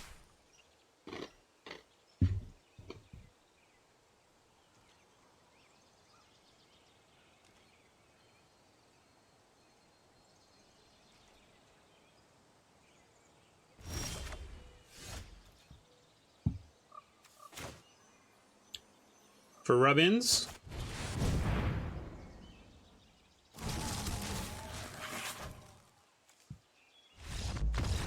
that was enough. Probably should have just gone for the victory you had on board. I couldn't think of anything they could do there, but it would have been pretty dumb if... sometimes you do the thing, quote, for rub-ins or whatever, and you give... Oh, because you cast that spell, I was able to counter and do something that... You know. So, a little loose to even bother casting a spell there. Should have just gone for the on-board win. But I don't think they had any... I couldn't think of anything in the set. Yeah, they didn't have the mana for it, though, is the thing, right? But that's what I mean. That's what I'm talking about. Why give them that? All right. We're rolling. We have our profit. Well, we didn't grind any gem value in the draft this time, so we are at break even. We don't have any profit yet. Although if you consider the packs we won to be future gems, then we have a little bit of profit.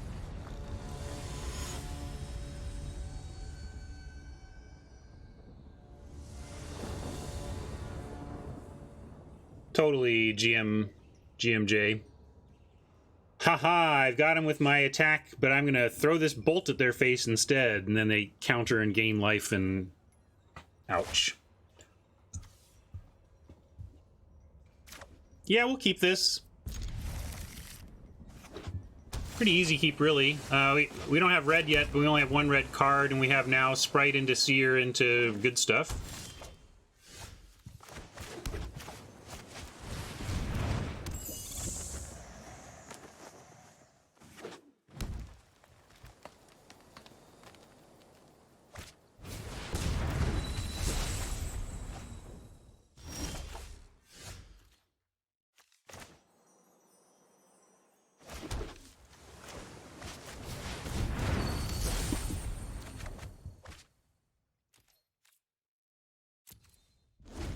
We have 2 Seers? We don't have 2 Seers. What is our double? I'm trying to remember what we can match. We match Ember Cats, we match Smugglers, we match Frost Lynxes, and we match Elementals. Okay.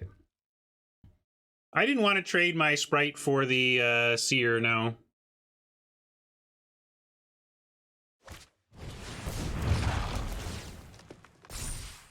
Guess I should have.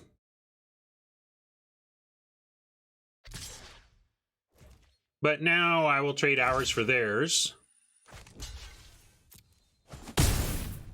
It does put a counter here, but we have things that we can... The pattern matcher even will eventually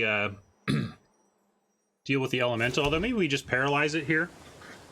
We don't have another play besides that, and I like Paralyze the thing that's going to get bigger. Turn 5 elemental, then turn 6 pattern match. Uses all our mana, gives us a plan for the next few turns.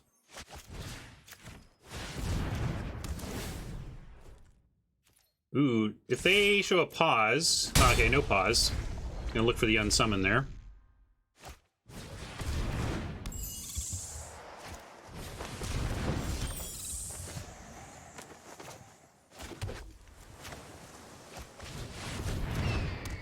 We missed out on 1 damage, but only if you are willing to take 4 and more back, and I wasn't, so... It's not just about how much damage we get in, but how much we don't take back.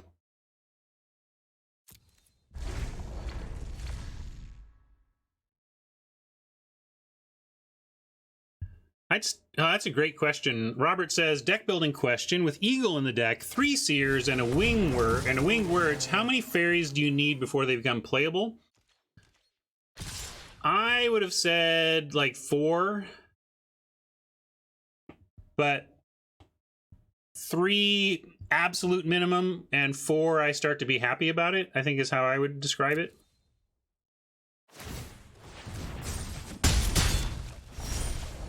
Alright, we're getting knocked around a bit, but with the nice land draw, we get Pattern Matcher into Embercat, which is fantastic. Or let's go Embercat into Matcher here.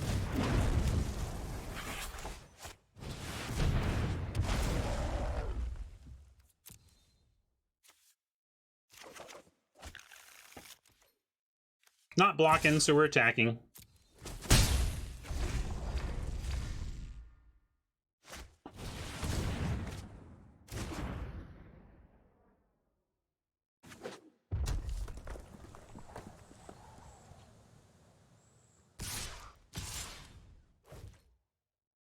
I think this race is great for us, especially with the Uncaged Fury. If we can connect with the Fury, they're gonna be in some pain.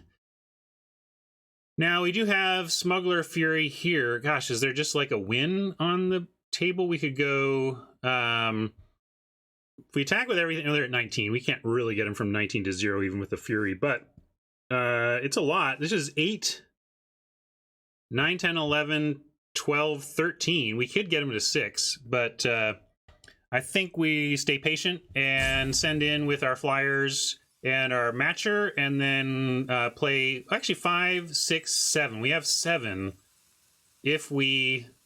Yeah, so we can elemental Mastiff. That's nice as well. But we're going to attack with our flyers and our matcher, and then 2 spell it.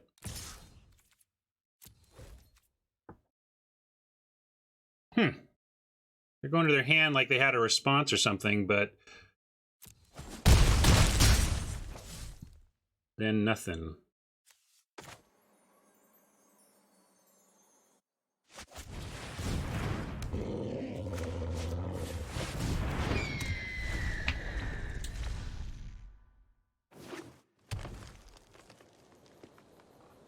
How many Sages Road Denizens do you need before that's a viable plan? If you've got the best control deck ever, 1, right? If it's not just your late game win con in a control deck, but specifically you're trying to aggressively mill them, I'd like 4. 3 in a pattern matcher is something along the lines of 4. All right, we got land that I'm going to play without thinking much about it, although I could have. Let's see, we have Smuggler and Uncaged Fury here. I think we can get them. I think we smuggle something through down low, and then have a power doubler, Uncaged Fury in the air for 2 flyers.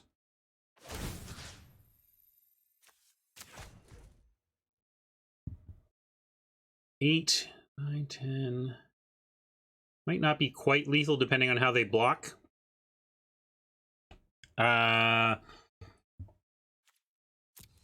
Let's attack like so and see what they want to do.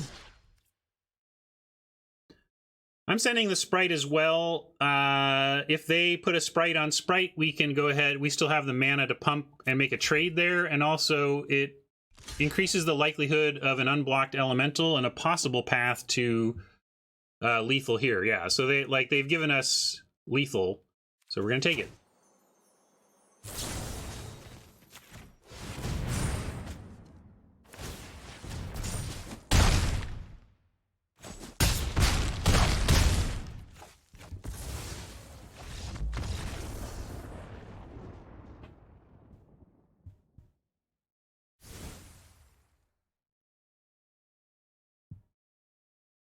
Yeah, Shateri, I'm kind of more of a fan of play one or two incidentally to mill them ahead of you, so that when you go to the end of decks with your sweet, sweet blue control deck, you win. All right, we're seeing green-blue again. We saw some of those fairies. We'll bring that in again. I think I like cutting the convolute for that. We could play an axe to make our flyers better than their flyers. Boreal versus Boreal stuff. Could do a bow for that as well, though I didn't see much other one toughness.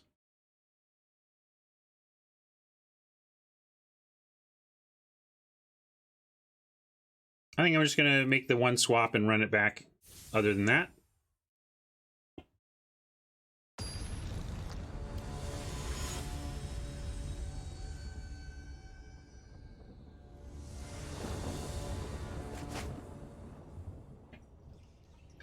Similar thing, we're going to keep, and wouldn't mind a mountain off the top, and then if the deck wants to stop giving us land, that'd be fine.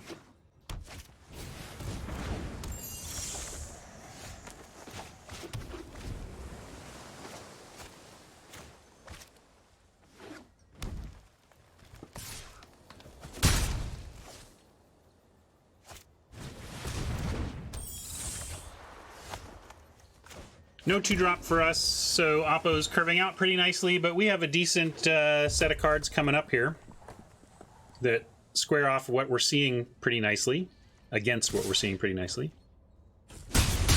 No pump, so they got a 3 for us. Huh, Winged Words.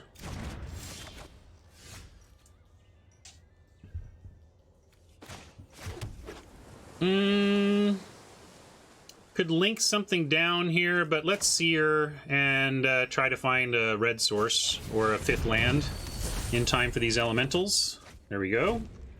Both.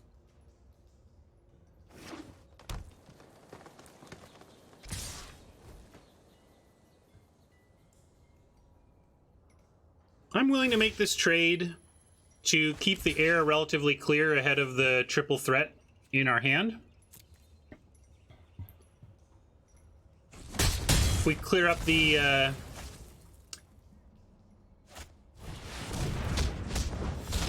clear the jet stream of creatures up here, and it'll reward us later.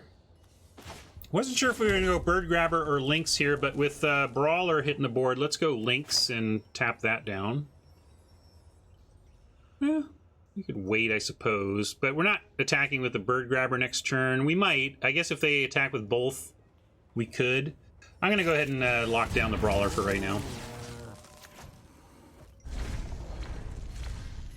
Well, if they have Reef, I think they would have led with it there. Hey, a Miscreant actually does something. Are they splashing Miscreants, or are they just getting rough luck on the mana here? I'm not sure which.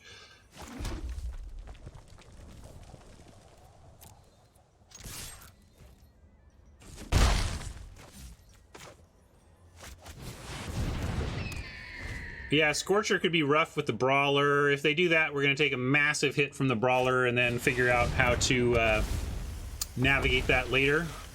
All right, well, not a surprise to see a Reef in in the 3-0 bracket here. What can we do about it? Just going to pour on the Flyers and hope it's enough.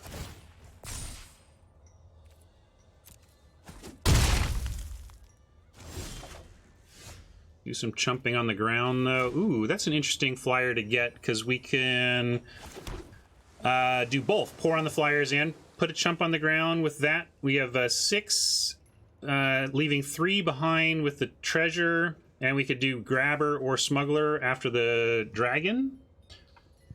And if we do... I like grabber, and then we threaten to double block brawler. Or, sorry, yeah, grabber, and then threaten the double. I don't want to put the rapacious dragon in harm's way here, so... may as well... I probably should have attacked before even playing the dragon, but I just figure they're not blocking here, so... If they maybe they're chumping, but... I just figure they weren't blocking and it didn't really matter.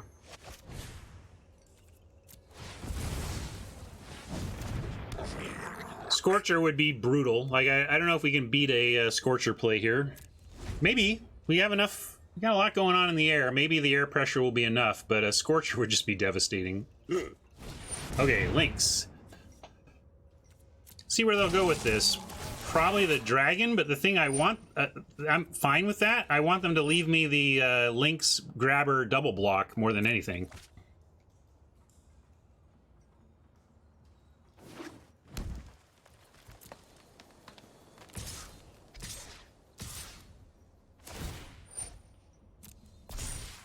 They might have tricks. We can't really beat them. We're going to play like they don't.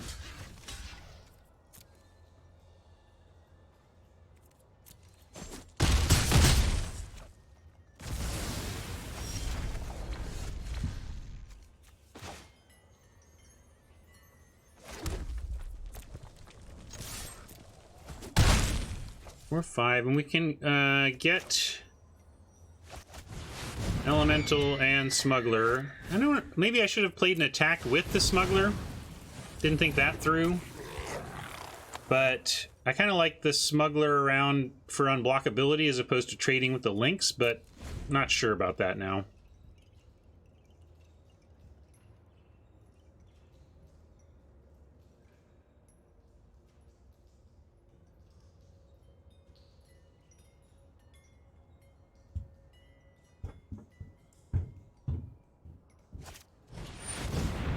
Okay, that's a great play for us. I mean, it's another elemental, and they're going to obviously outdraw us. The question is, can they answer flyers before they're dead? The best kind of card advantage is when you kill your opponent and they've got 7 cards in their hand or whatever, right? That's card advantage. That's card advantage too, and we'll start there.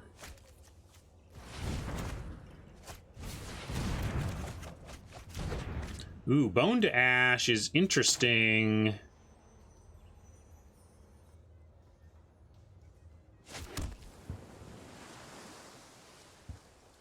Well, we're definitely attacking with all of our flyers, and then we'll see about, based on what they do here, whether or not we want to hold Bone to Ash or Elemental.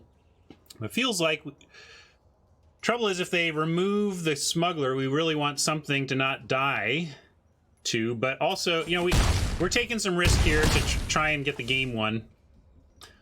But yeah, we have enough lethal in the air. Now we've got 3 lethal in the air that we're just going to have to hope that... Actually, yeah, why do we care about Bone to Ash, actually? I think we play Elemental because we need to block that Vorse Claw. And I don't think creatures have the chance to punish us the way a spell does.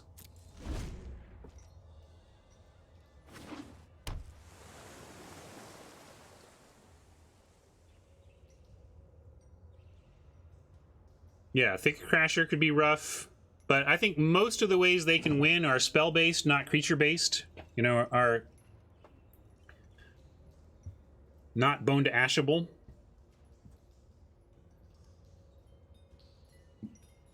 But of course, if their creature is a Frost Lynx, then having the Elemental is a reasonable response to that, you know?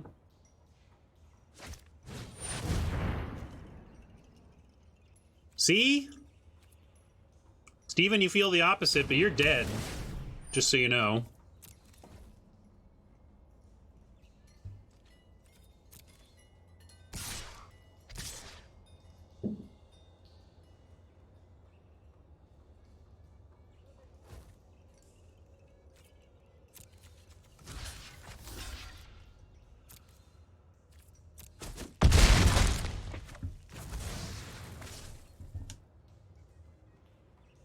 Show us something, or we got it.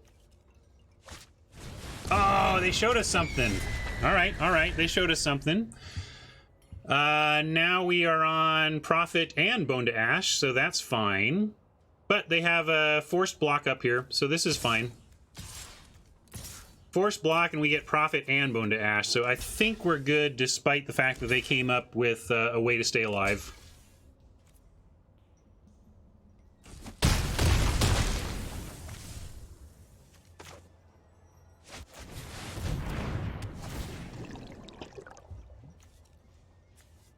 I'm going to keep the Mastiff. All we want is chumps in the potential that they somehow avoid death here.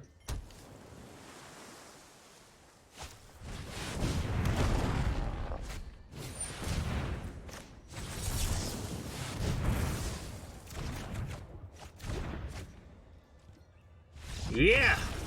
Now we got Prophet, and we haven't lost yet today. That's kind of cool. Right? Are we 8-0?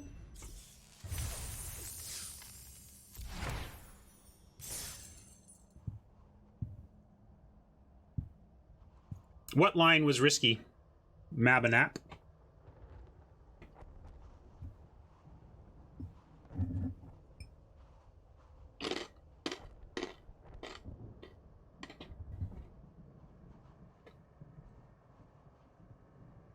You would have sent in 2 flyers even though you had Octoprophet and a Bone to Ash? Okay, maybe I was a little overzealous. But we got there.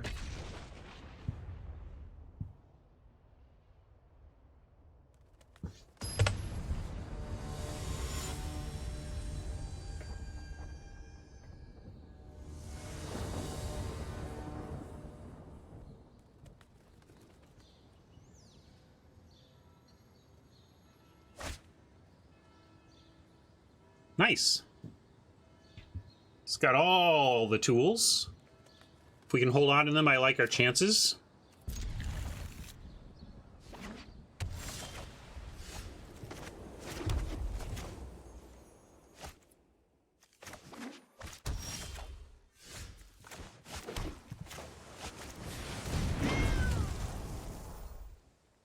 Might just hold Convolute if they don't do anything here. If they play a creature, we'll go ahead and Lynx it and attack. See how many they get. Not really faced a good Foot Soldier deck.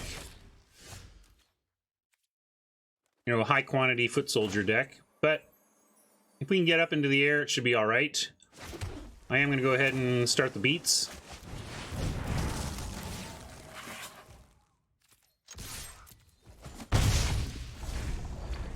Was there a pause? I didn't notice they had a raise the alarm type pause, because if they did have a pause and they didn't raise the alarm, it actually probably means it's a pump spell, which we should start playing around. Keep in mind possible pumps. I'm going to, in this case though, we're just gonna Boreal Elemental and not hold up the Convolute, but next turn we have a lot of stuff at the ready. Maybe we offer a Lynx for the Soldier. But I don't see it. We don't need to. If they don't stop the elemental, they don't have attacks anyway. And if they stop the elemental in white, it means it will be something we can unsummon.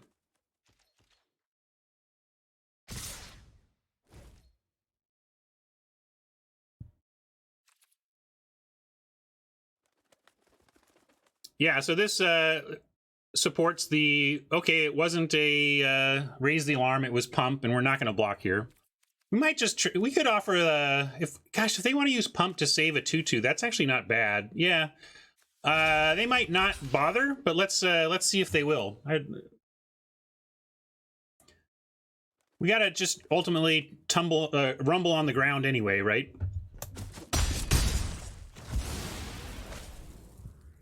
Yeah, so they just decided not to. That was a trade they were happy with. That makes some sense. Now we have Rapacious Dragon into Winged Words if we want. Kind of like that.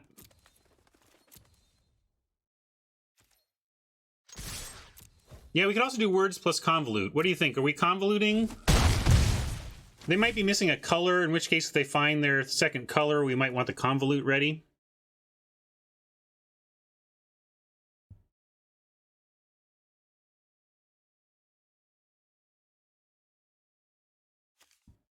All right, I'll go with chat on this one and play the dragon, but if we're doing that, I'm totally doing winged words as well.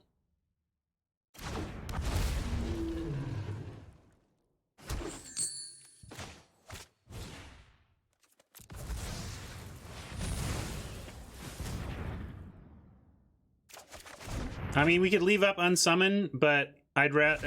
Yeah, I guess maybe we could have left up. We should have left up unsummon. That was me thinking of treasure mana as regular mana. But yeah, Mike is right. That was just me having the wrong mentality about treasure mana.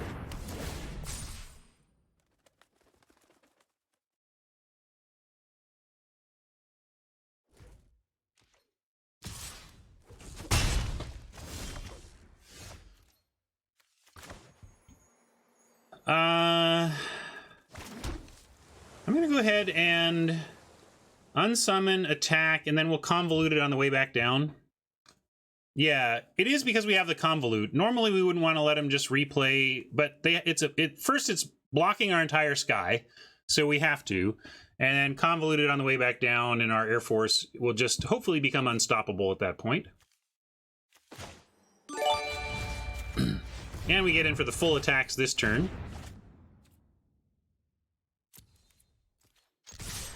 I think I would have untapped and cracked the winged words. There was just no the main lesson there, if for anybody who wasn't following that, is that we made a dragon. It created 2 treasure tokens, and I used it immediately to draw 2 cards.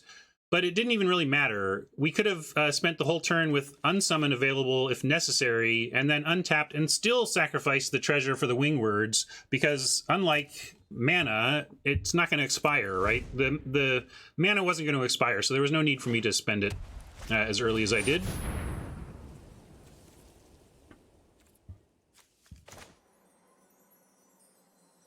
Come on, auto tap, pretend for me. Make him worry for me.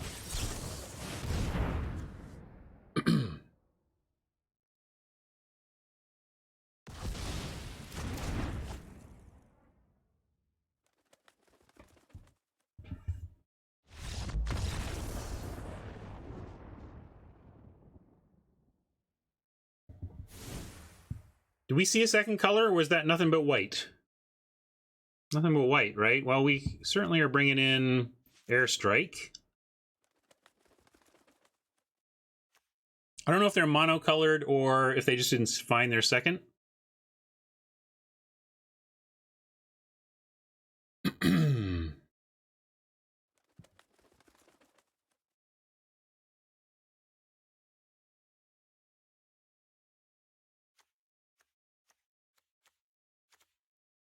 Maybe for Fury. Keep both of our counters.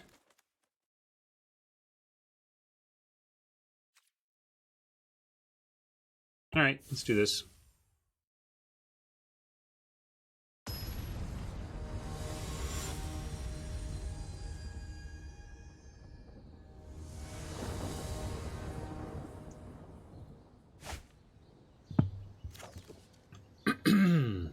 Nice. We don't have a lot of interaction, but if the shuffler has been pretty kind to us. I mean, we had to mulligan once, I think, but overall, the shuffles have been great.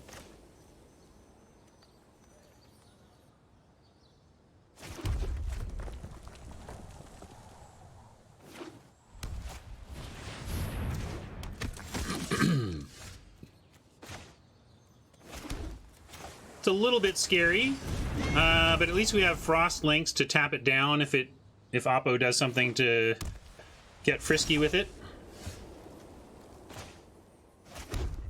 Well, curving out just like last time, and I'm going to do the same thing.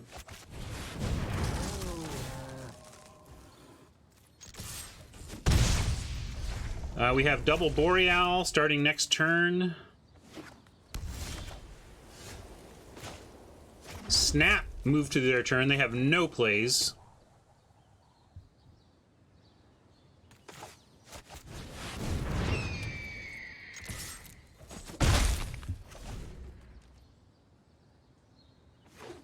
I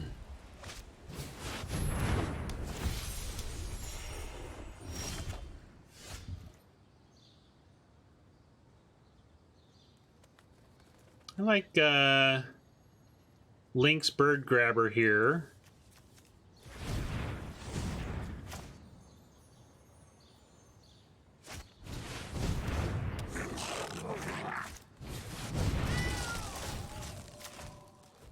Just keep swinging, just keep swinging.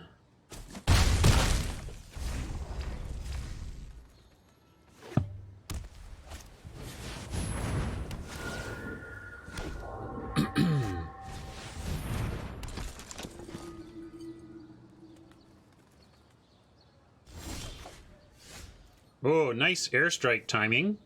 Allows us to take out the Executioner, which I think is more important, because, yeah, they can put Angel and a 1/1 on it, but if we let them untap, they get to just take one out of the sky for basically no penalty.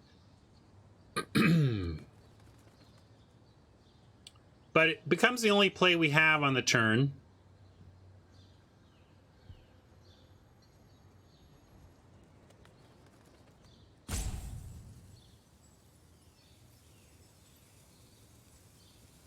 Or we can Elemental again and then just lose one of them. They have to spend 4 to do it, though. It would take up their whole turn. They trade that for that. But then they still have this. Yeah, all right, we're going to do it. We're going to airstrike the Executioner. And then figure out our attacks here. Don't want to send the Grabber. We definitely want to send this, but nothing on the ground really makes sense to me because they're not low enough life yet.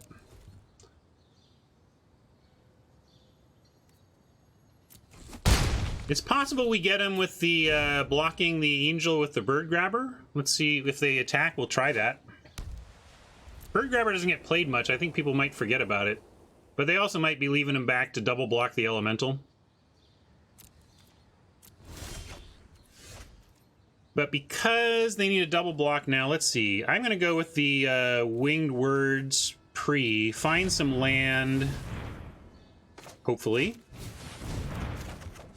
There's some land. Oh, now we got a Smuggler. Maybe we just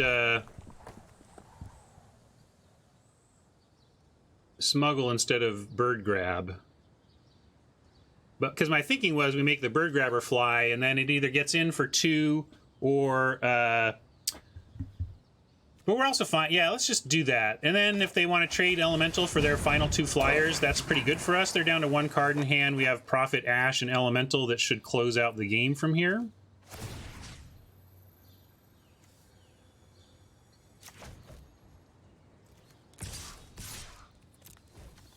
They might have a combat trick here as well, but kind of just expecting the... Oh, really? Just a chump? Not going to double? Maybe they... Wow. That seems really wrong to me. I think they have to take the chance to try and trade for that Elemental. Maybe they have something else in their hand that I don't understand, but 2 chumps is so much worse than 2 for wanting yourself to actually kill the threat. I guess I'm a genius.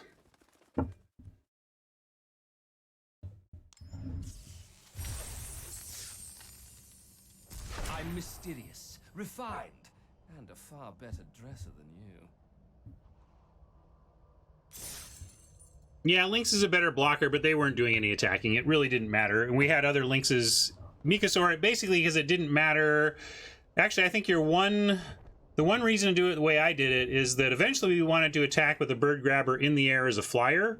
And the Oppo might have used the destroy target tap creature. Of course, if they did that, they would just do it on the Smuggler. So I just don't think it was a decision that mattered.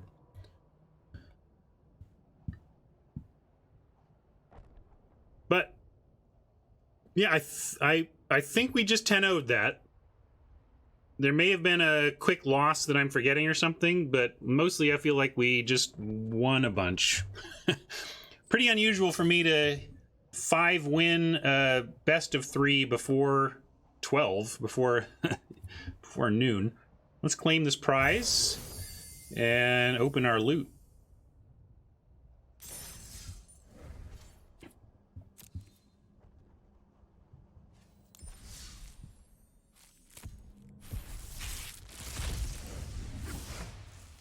Maybe after this, I'm going to take a look at where we're at on the Mastery Pass and whether it's good for us to buy yet. Might be close.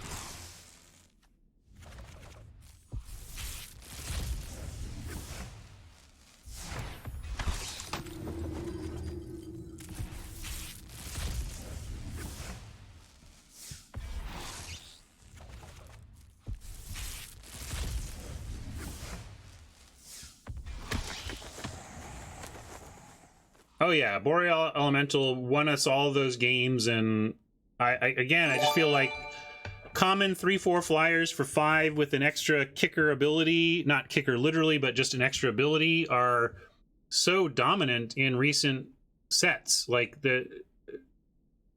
every set that's had one of those, like the 3/4 or 3/3 flyers in blue for 5 at common have been ruling limited for a couple years now.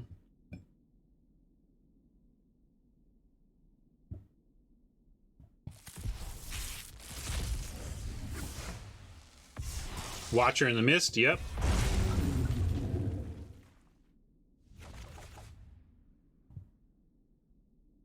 All right, wow. Does not get much better than that for good luck on a run. We got really blessed by the mana gods there and had a good solid deck. There was very little removal and no rares or mythics, but we clean swept it through a good curve out and quality, efficient, evasive creatures. Magic. It worked. Thank you, YouTube viewers. We'll catch you at the next video. And I'm going to go check out how we're doing on the Mastery Pass.